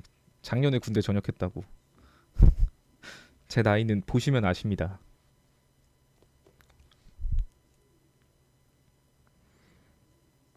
그러니까 제가 주식을 한 것도 그런 거였던 것 같아요. 저는 막 여행 다니는 것도 되게 좋아하고 틀에 박힌 걸 좀 싫어하는데, 그 맨날 출근 퇴근하면은 정해진 시간에 출근을 하고 정해진 시간에 퇴근을 못 하죠. 야근을 해야 되니까. 근데 어쨌든 시키는 일들을 해야 되는 거잖아요. 내가 하고 싶은 일을 마음껏 할 수 없는 거. 그러니까 그런 게 좀 저한테 안 맞아가지고, 그러니까 수동적인 삶이 저한테, 또 시키는 거 누가 이렇게 시켜주는 거 행동하는 거 좋아하는, 약간 수동적 능동적 뭐가 좋다고 할 수는 없지만 저는 수동적인 게 되게 싫어서 그러면서 그냥 주식하게 된 것 같아요.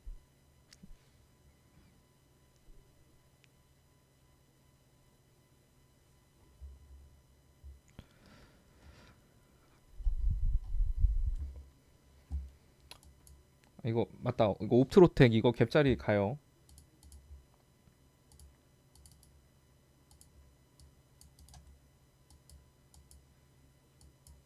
목표가는 갭자리입니다.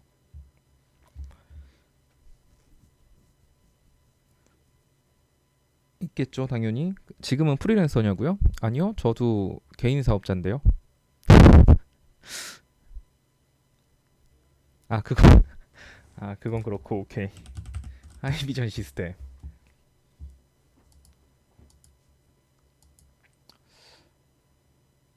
보면은 볼벤 상단이 목표가였겠죠. 지금 이때도 볼벤 상단 맞고 떨어지고 급격한 낙폭의 절반 진이안이 전고점까진 갔는데, 전고점 부근이 볼벤 상단이면 여기서 분할 매도를 했어야 됐는데 여기서 샀다? 그러면은 기다려야죠 뭐. 여기서부터 여기까지 급격한 상승 절반까지 오늘 왔네요. 그런데 만약에 얘 같은 경우도 내일 만약에 시장 빠진다, 그럼 아래 상승폭 시작했던 초입부까지 내려갈 수 있다라는 건 염두해 두세요. 네, 맞아요. 옵트론텍이에요. 진짜 나중에 닭 튀기는 체스 나오면 재밌을 것 같아요. 저는 엄청나게 많은 사업 구상을 해놨어요. 필로 필로시스, 이거 뭐 계속 하락할 거냐고 물어보시는 겁니까? 제가 말했잖아요. 어차피 갭자리 메꿀 거예요. 여기까지 언제 갈진 모르겠지만, 그러니까 뭐 이거 이런 데서 잡는 게 문제인 거죠. 그러니까 이런 거는 몰라요. 여기까지 흔들고 다시 갈지 아래로 진짜 갭자리 내리 꼽을지는 모르는데, 이런 거 사면은 스트레스 받지 않으시겠어요? 저는 이거 사면은 일이 손에 안 잡히고 이거 지금 주가만 쳐다볼 것 같은데 왜 스트레스 받으면서 투자를 할까요? 저는 아까 말한 거가 그거랑 비슷하죠. 아까 부자의 기준이 뭐냐고 했는데, 저는 즐겁게 그냥 일하면서 내가 먹고 싶은 거 먹을 수 있으면 그게 부자라고 생각을 하는데, 이런 걸 사면 즐겁지 않을 것 같아요. 그래서 저는 안 사요. 마음이 불편한 종목을 사놓고 기다리는 게 너무 힘들어요. 계속 스트레스 받으니까. 근데 마음이 편한 종목을 사놓고 기다리면 결국 다 먹더라고요. 물리더라도 어차피 올라갈 거라는 확신이 있는데 뭐 그냥 돈 생기면 좀 더 사지 뭐. 약간 이런 생각으로 접근할 수 있잖아요. 그러면 주식하는 게 그닥 스트레스가 아니에요. 뭐 오늘만 날인가요? 오늘은 지수가 빠질 수 있어도 내일 되면 또 내일도 빠질 수 있겠죠. 그렇게 뭐 두 달 동안 내리 빠질 수도 있는 거고 하지만 결국엔 나는 먹고 나올 거라는 확신이 있으니까 그럼 스트레스 안 받습니다. 대신에 내가 필요한 돈 막 급전을 가지고 주식을 하면 스트레스 받겠죠. 전세금 빼줘야 되는데 전세금 가지고 주식했다가 다음 달까지 이 돈 빼야 되는데 이러면 스트레스 받겠죠. 그러니까 주식은 자기 여윳돈 가지고 하는 거예요. 남의 돈 가지고 하는 게 아니라. 그리고 그 재테크라고 하면 그런 거 아닐까요? 내가 번 돈에 뭐 내가 모아놓은 돈 전부를 은행에다 넣어놓는 것도 잘못된 거고 전부를 주식에다 넣어놓는 것도 잘못된 거고 그냥 적당하게 비율이 있을 거 아니에요. 뭐 흔히 말하듯이 뭐 내가 모아놓은 돈의 뭐 20%는 주식에 투자를 하고 뭐 20% 정도는 뭐 보험이라던가 이런 거 나가는데 사용을 할 거고 뭐 이런 식으로 좀 구간을 쪼개야죠. 주식에 몰빵하면 안 돼요. 주식은 그냥 재테크 수단의 하나일 뿐이지 주식이 뭐 여러분들 부자 만들어주는 수단은 아닙니다. 어떤 재테크보다도 수익률이 좋을 뿐인 거예요. 이걸로 막 돈 많이 벌어야지 뭐 이런 생각으로 접근하실 거면 전업 투자를 하셔야 되는데 전업 투자를 해보신 분들은 아시겠지만 이것도 생각보다 쉬운 일이 아닙니다. 고정 수입이 없다라는 거는 사람을 초조하게 만들거든요.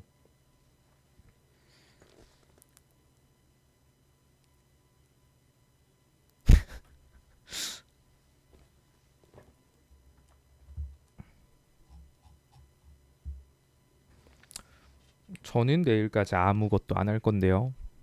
내일 금요일이지 않습니까? 뭘 산다고 하더라도 안전하게 하고 싶으신 분들은 2250까지는 기다리시고 장중에 그래도 뭐라도 좀 사고 팔고 하고 싶어요 하시는 분들은 단타를 하시면 돼요. 손절가를 잡고. 근데 제가 실시간 대응은 안 돼서 빠르게 움직이는 종목은 살 수가 없어요 하시는 분들은 아무것도 안 하시면 됩니다. 그냥 돈 들고 계시면 돼요. 뭐 그게 어렵나요? 돈 들고 있는 거?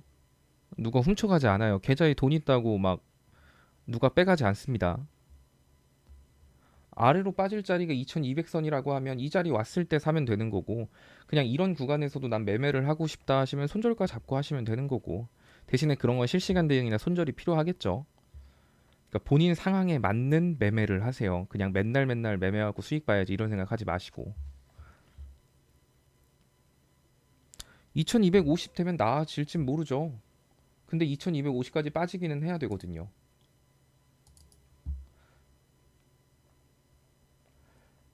지수 또한 주가랑 똑같습니다. 이평선 간의 간격, 쉽게 말하면 이격도가 넓어지는 걸 싫어하고 볼린저 밴드 상단을 맞으면 떨어지는 건 주가나 지수나 비슷해요. 지수도 볼벤 상단 맞고 밀렸죠. 자, 그리고 아래 갭자리 있어요. 종목의 갭자리 무조건 메꾼다라고 했는데 지수의 갭자리도 무조건 메꾸겠죠. 언제 메꿀진 모르겠지만. 자, 그럼 이 자리까지 왔어요. 갭자리 메꿨어요. 2250. 근데 바로 아래 61선 지지선이 있네요. 그럼 지지선 만나러 한 번 더 2200선까지도 내려갈 수 있는 거예요. 근데 만약에 여기서 갑자기 막 트럼프랑 중국하고 미친 듯이 싸우고 막 난리가 났어요. 막 전 세계가.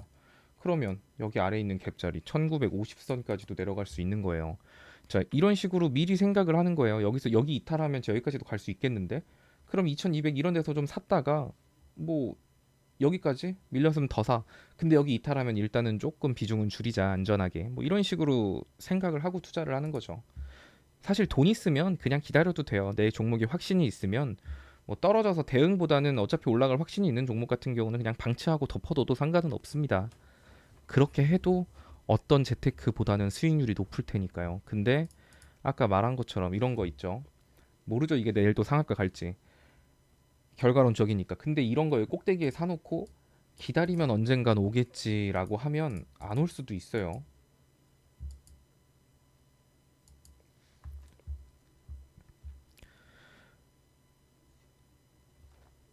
흥구석유 같은 경우는 일전에도 갭자리 메꾸고 메꿨는데 그때 못 파셨다고요? 자, 흥구석유도 자주 등장하는 종목인데 제가 흥구석유는 이때 막 횡보할 때 말씀드렸잖아요. 횡보할 때 빠지든 말든 그냥 사서 모으면 이 갭자리 무조건 먹고 나온다고 그냥 무조건 먹는다고 했죠.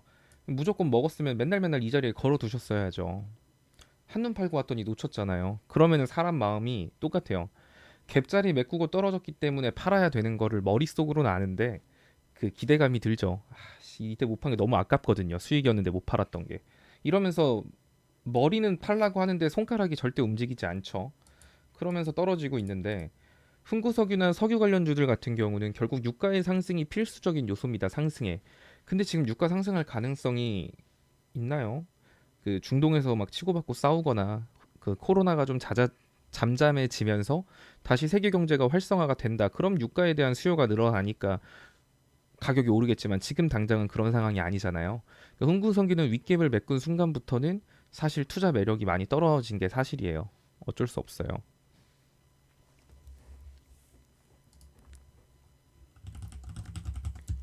1610에 있는 갭자리 같은 경우는 좀 특수한 상황에서 만든 갭자리라 단기간에 갈진 모르겠어요.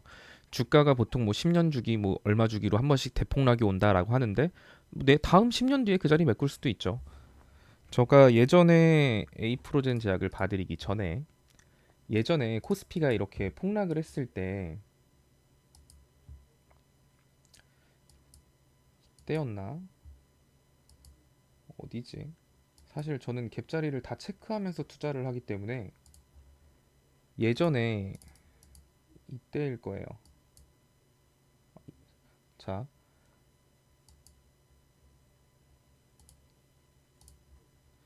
2012년도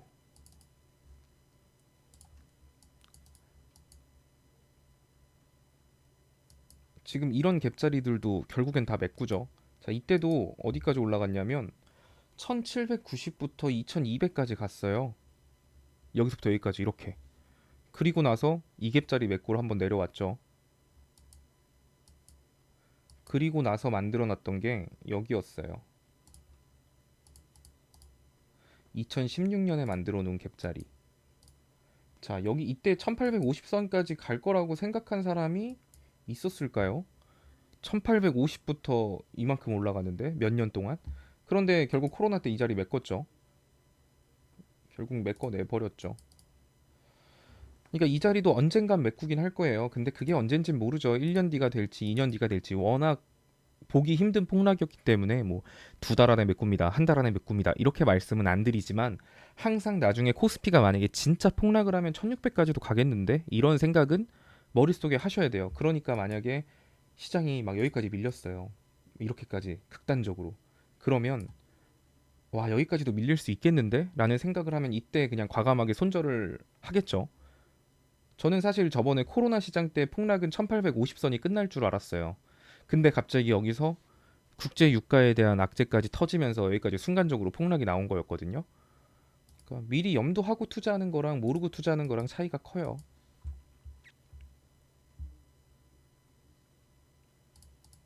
일단 에이프로젠 제약부터. 에이프로젠 제약은 만약에 사실 얘는 1650선까지만 하면은 어지간하면 먹고 나올 수 있었는데 이거 같은 경우는 그러니까 제가 말씀드리는 게 그런 거예요. 갭 뜨면 이유 없이 내가 손실이어도 조금은 비중을 줄여놓는 게 맞다라는 게 뭐냐면 얘 오늘 보면은 시초에 3% 올라갔잖아요. 그리고 지금은 마이너스 2%예요.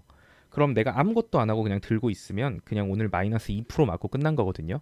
근데 만약에 이거 오늘 3%갭 떴을 때 만약에 내가 팔았더라면 다 팔 수는 없죠. 더 갈 수도 있으니까.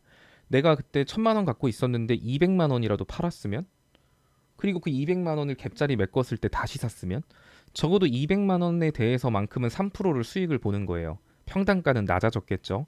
그리고 수량은 또 늘어났을 거예요.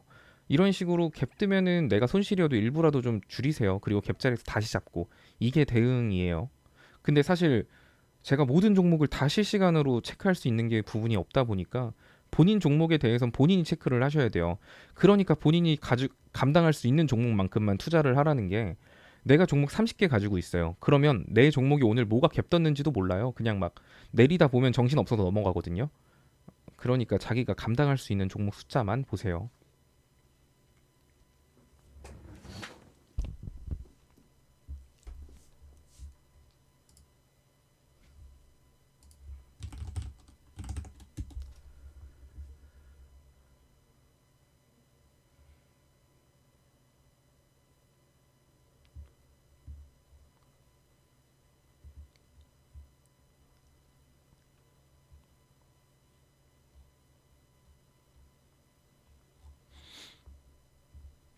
그리고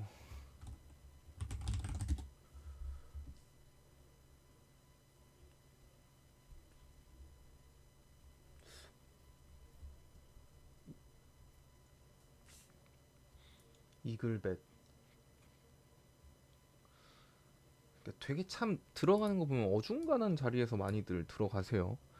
이때 들어간 거면은 위에 들어갔다가 물려갖고 추매 했을 가능성이 일단 좀 더 높아 보이긴 하는데, 보통 사람 심리가 음봉에선 잘 안 사거든요. 그렇다고 올라갈 때 샀다, 9,100원일 때 샀는데 이날 올라가는데 안 팔았다, 이럴 가능성도 사실 좀 적고, 떨어지고 있는데 샀다, 보통 일반적으로 개인들은 그렇지 않아요.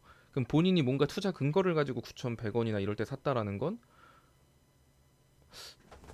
뭐 분봉이라던가 아래로 계획을 잡고 하시는 분들이었을 텐데, 그게 아니라 평단가가 이 정도면은 그냥 추매를 해서 평단가가 이게 됐을 가능성이 높죠.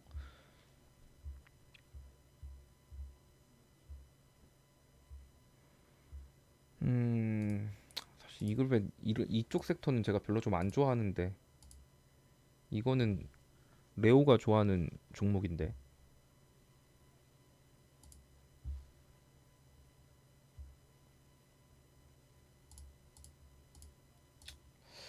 지금 자리가 되게 중요한 자리였었는데, 오늘 만약에 얘가 이 절반만 좀 지지를 해줬으면 먹고 나오는데 문제가 없었을 텐데, 이 절반을 지지 못해서 얘는 다시 한 번 더 8,000원까지도 갈 수 있을 것 같아요. 만약에 얘가 그냥 올라가면, 웬만하면은 저는 개인적으로 이 종목을 안 좋아해서 사심이 섞여서 말씀을 드리면, 그냥 본전이나 수익권 오면 그냥 파시고, 만약에 8,000원 부근까지 내려가면은 평단가 조절 한번 하세요. 그럼 괜찮겠죠?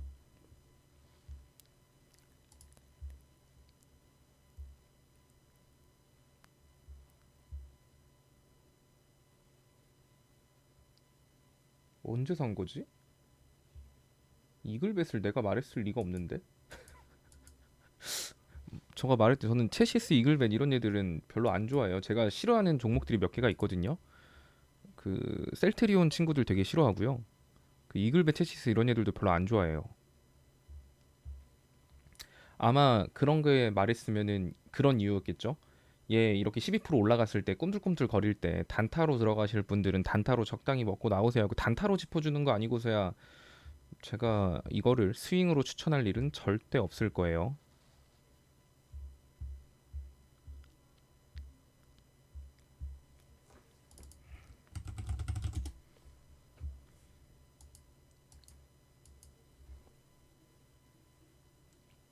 이런 거는 추매 구간을 못 잡습니다. 이거 추매해서 나올 생각보다는 다른 종목 가지고 조금씩 쳐내는 걸로 가셔야 돼요. 내가 손절이 무섭다 하면은, 그리고 현금이 하나도 없다 그럼 조금이라도 손절해서 다른 종목, 예를 들어 내가 이거 2,000원에 물려 있어요. 물론 이것도 차트 좀만 볼 줄 알았으면은 좋았을 텐데, 내 평단가가 2,000원이에요. 그럼 주당 손실이 500원이네요. 근데 내가 다른 종목을 가지고 만 원의 수익을 봤어요. 그럼 손오공을 20주 자르는 거예요. 그럼 손오공에서 만 원 손실 봤죠? 근데 내가 오늘 만 원 수익 봤잖아요. 그러면은 퉁퉁 되잖아요. 그리고 손오공에서 20주가 줄었기 때문에 추가 현금은 3만 원 정도가 됐겠죠. 3천 원이네요. 3만 원 정도가 되겠죠. 그러니까 이런 식으로 내가 수익을 보면 손실인 종목을 조금씩 조금씩 정리해 나가세요. 그냥 생각 없이 계속 물 타고 하지 마시고. 이런 애들은 아직 자리를 잡으려면 좀 시간이 걸릴 것 같으니까, 여기에 당장 추매하거나 뭐 그런 것보다는 생각 났을 때 그냥 조금이라도 현금화 시켜서 다른 걸로 먹고 조금 자르고 무한 반복하시다 보면, 시간은 조금 걸릴 수 있어도 손실 없이 다 정리 가능합니다.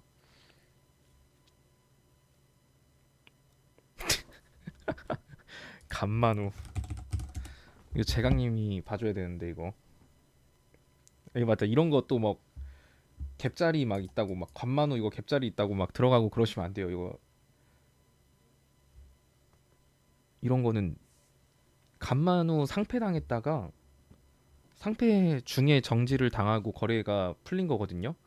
그러니까 회사가 되게 위험해요. 그냥 이런 거는 단타로 들어가는 게 맞는데,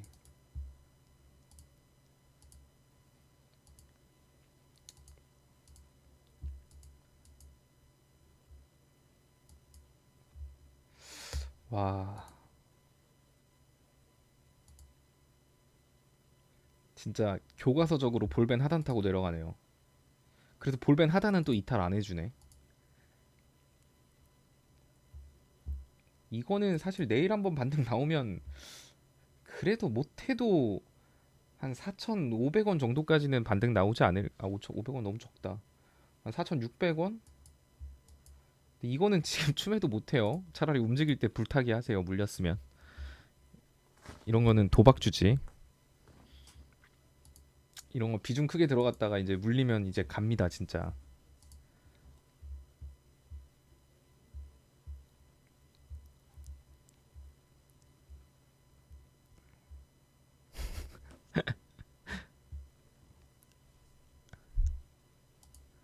그 회원분들 중에 그 간만후의 왕자님이 계신데 그분이 진단해 주시네요. 4,300원 오면 두 배속 물 타면 된답니다.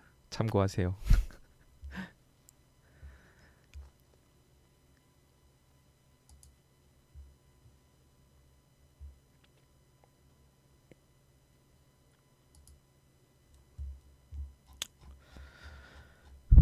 지금 벌써 1시간 반이나 떠들었네요. 뭐 이것저것.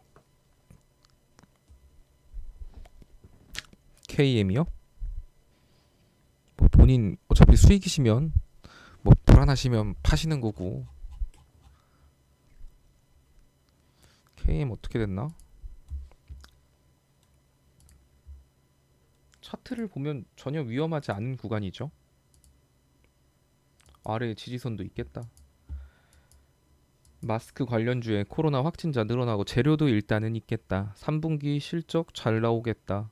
뭐 이런 거는 사실 빠져도 대응만 하면은 무조건 먹을 수 있는 종목이라 급등주 추격 매수만 한 거 아니고 회사만 멀쩡하면 진짜 10개 중에 9개는 다 먹고 나올 수 있어요. 기간은 조금 걸릴 수 있어요. 근데 무조건 먹고 나올 수 있어요.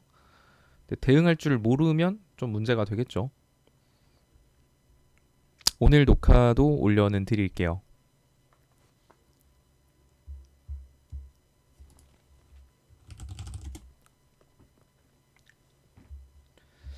얘도 유중갭인가? 얘네들 같은 경우도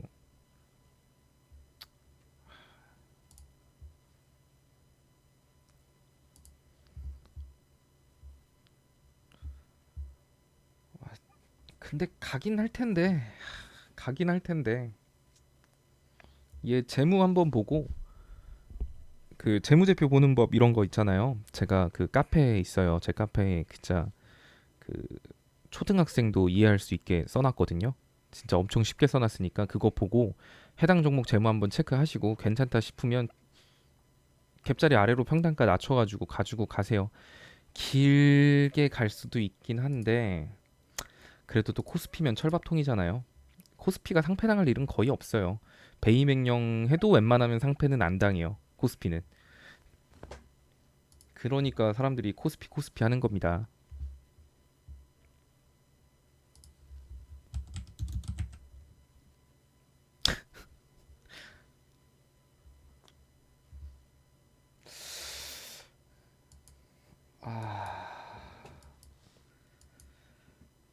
정말 어렵네요.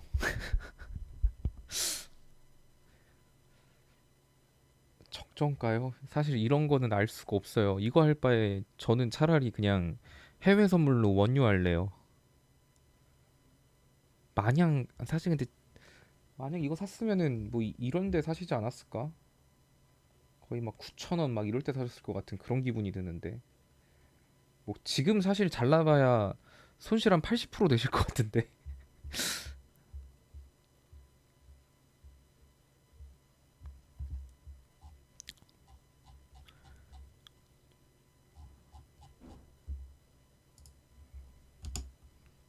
제 카톡 목록에 있으실 텐데.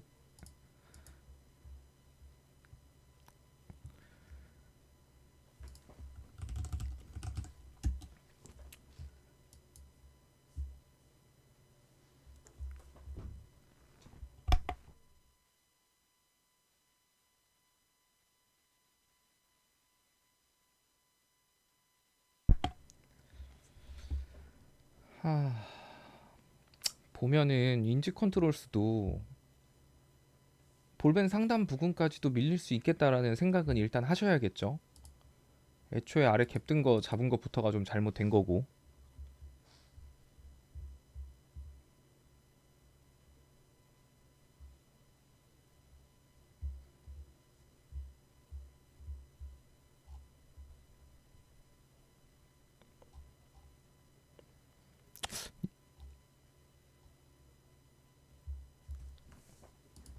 혹시 유한양행 잡으신 분들 오늘 유한양행이란다.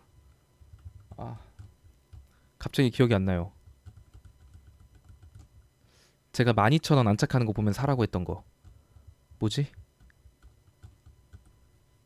뭐였지? 아, 유비케어. 유비케어 오늘 잘 파셨죠? 티플렉스나 뭐 이런 애들도 차트 보고 갈 수가 없어요. 얘들은 어차피 히토류 관련주로 가는 거니까. 그래도 티플렉스는 좀 속이 편하죠. 얘는 이번에 실적을 잘 냈거든요. 얘는 실적을 잘 냈으니까 얘도 양봉 두 개 보여줬을 때 추매하세요, 그냥. 양봉 두 개. 그러니까 이런 애들이 좀 고마운 애들이에요. 그러니까 반등 제대로 못 주고 쭉 빠지는 애들. 이런 애들은 그냥 아래에서 양봉 두 개 나올 때 그냥 1배수 추매하거나 0.5배수 추매해서 낙폭의 절반에서 나와도 되고. 근데 이런 애들은 또 히토리우주로 또 미국하고 티닥티닥 거릴 때 움직일 수 있고, 또 북한하고도 대북주랑도 연관이 되니까 이슈야 여러 개가 있죠. 평단가 조절만 잘하시면 뭐, 자, 정고점에 물려갖고 방치만 안 하는 거면 상관없어요. 이런 애들도.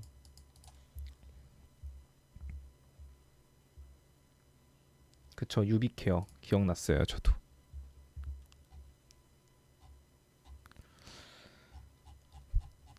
장 막판에 시장이 조금 반등을 하긴 했네요. 그래봐야 하락 종목 많은 건 똑같고.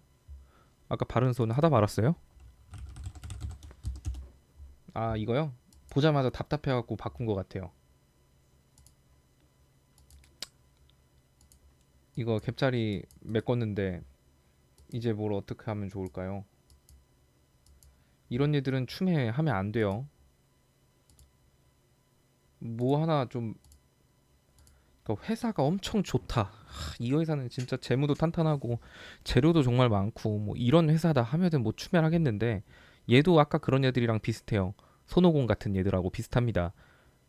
내가 이거 손절하기 싫으면 다른 종목 수익금 생길 때마다 이 종목부터 조금씩 조금씩 쳐내세요. 내가 이거 평단가 3,000원이다. 한 주당 1,500원 손실이다. 다른 종목으로 내가 15,000원 수익 보면 이거 10주 자르는 거예요. 그런 식으로 그냥 현금화에 집중하는 거지. 이거를 추매해서 대응해가지고 탈출하는 그 기간보다 아마 다른 종목으로 야금야금 수익 본 걸로 이거 털어내는 게 더 빠를 겁니다. 또 모르죠. 뭐 또 뭐가 터질 수도 있는 거긴 한데 일단 현재까지의 상황으론 전 그렇게 봐요. 하나 볼 수 있는 건 이때 그래도 거래량 터지면서 거래량 없이 크게 뺐다는 건데, 뭐 그렇게 해서 반등 나와도 1750원인데, 그러니까 거래량 믿고 가되, 거래량 믿고 가면서 다른 종목 수익 볼 때마다 조금씩 쳐내고, 목표가는 뭐 1700원 정도 선, 1700원 정도 선으로 잡고, 그 구간 오면은 조금 비중 줄이고 뭐 다시 잡고 이런 식으로 반복을 같이 하시면 됩니다.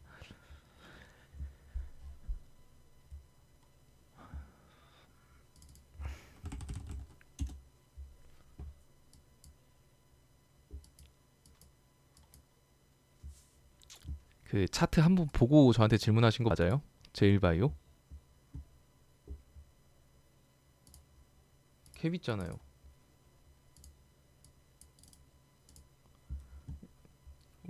그 종목을 물린 거나 뭘 궁금한 건 참 좋은데, 그래도 그 차트는 한 번은 보세요.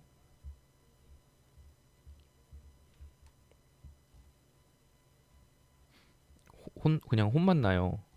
애초에 이거 질문했다는 것 자체가 갭 뜬 거 그냥 추격 매수해서 질문한 거거든요. 아니면 오늘 갭 떴을 때 샀든가. 아래 갭 안 보고 들어간 거잖아요. 제 리딩을 한두 번, 한 번, 딱 한 번만이라도 집중해서 듣거나 봤으면 절대 이런 행동을 하고 저한테 질문은 안 합니다.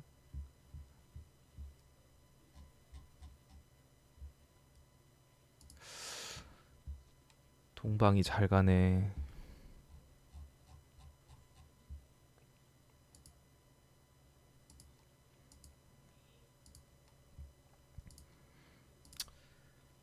서영 같은 경우도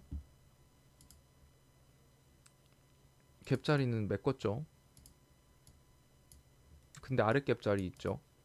그러면 이런 거는 지금 당장 들어가기 애매해요. 올라갔을 때 볼벤 상단 안착한 거 보고 뭐 추격 매수를 하든 그런 건 상관없는데 예전보다 많이 빠졌다고 추매하는 건 위험하다는 거예요.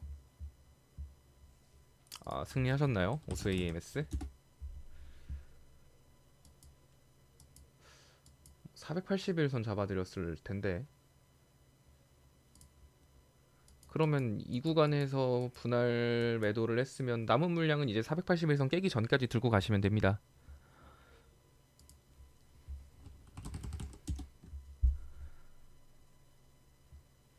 파라다이스. 제가 이거는 좀 많이 등장했던 종목이기도 해요. 파라다이스. 이때 갭자리 아마 이때쯤 누군가 질문을 하셨던 것 같아요. 그래서 이 갭자리 어차피 가니까 겁먹지 말라고 말씀을 드렸거든요. 이때 잘 파셨겠죠? 설마 그 동일 인물이 질문하진 않으셨겠지. 이때 안 팔고 뭐 그러시진 않으셨을 거야. 그러면 여기 이번에 또 다행히도 갭자리 만들어졌잖아요. 이런 종목이 사실 고맙죠. 이렇게 갭 떨어지면은 적어도 여기까지는 언젠간 가겠구나라는 확신은 있으니까. 다만 이 친구가 하는 업종을 생각해 보면 단기간에 갈지는 잘 모르겠어요. 근데 아까 참 좋은 여행처럼 가긴 갈 거예요. 그러니까 애초에 내가 이거 물렸잖아요. 갭 떨어졌을 때. 근데 이렇게 갭 떴죠. 그럼 제가 갭 뜨면 비중 무조건 일부라도 줄이라고 했죠. 그다음에 갭 줄인 다음에 갭 메꿨을 때 다시 샀으면 그래도 수량이라도 늘어나고 평단가라도 낮아졌어요. 근데 아무것도 안 했으면 그냥 그 자리 그대로죠. 그러니까 이런 게 대응이라는 거예요. 쉽잖아요. 갭 뜨면 비중 좀 줄이는 거. 갭자리 보는 거요. 제 유튜브에 영상에 있습니다.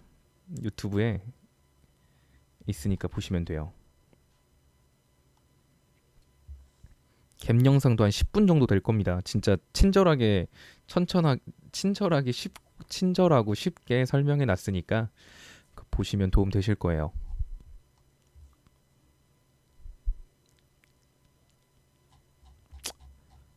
뭐 어쨌든 주저리 떠들다 보니까 1시간 40분이 됐는데 ENF 테크놀로지까지만 봐볼까?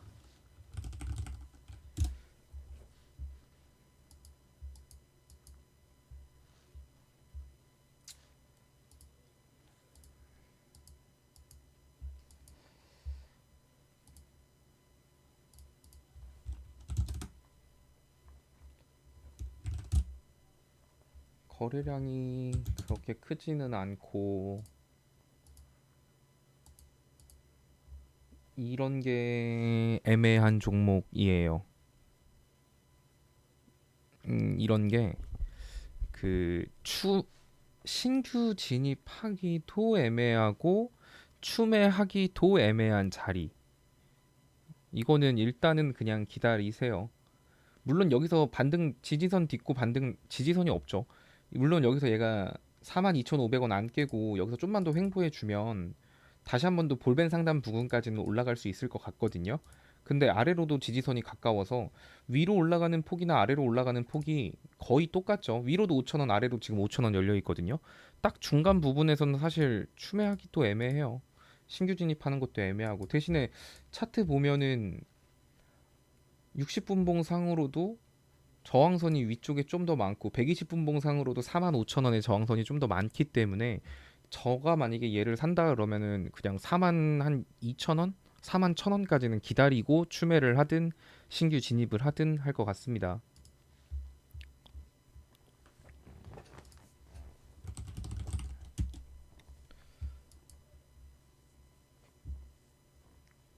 뭐 이걸 줍줍하고 싶으시면 줍줍하고 싶은 이유가 있으시지 않을까요?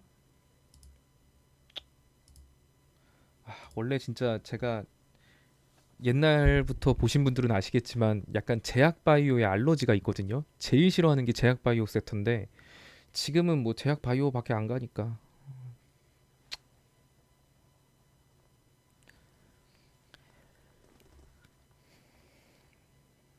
글쎄요. 저는 대원제약 별로 안 줍줍하고 싶은데 그냥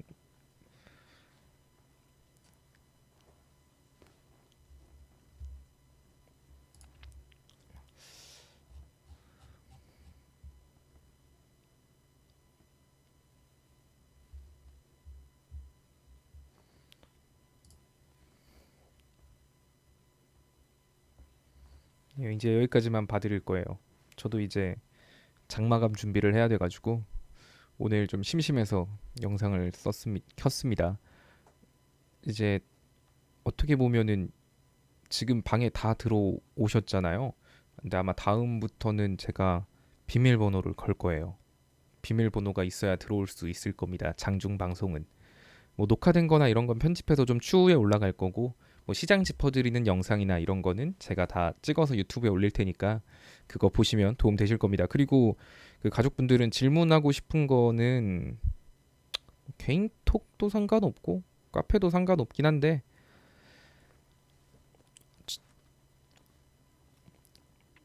헬릭 스미스도 옛날 영상에 있을 거예요 아마. 동시호가에 들어갔으니까 또 이제 종목들 한번 짚으러 가야 될 것 같습니다. 저도 딱히 할 거 없으면 이렇게 방송 종종 킬 테니까 그때 시간 되시는 분들은 보시면 됩니다. 자, 다들 오늘 하루도 주식장에서 고생 많으셨습니다. 네? 왜요? 또 다급하게 부르시네요. 일단은 제가 영상 끝나고 말씀을 드릴게요. 다들 오늘 하루도 고생 많으셨고요. 내일 뵙도록 할게요. 저 가요.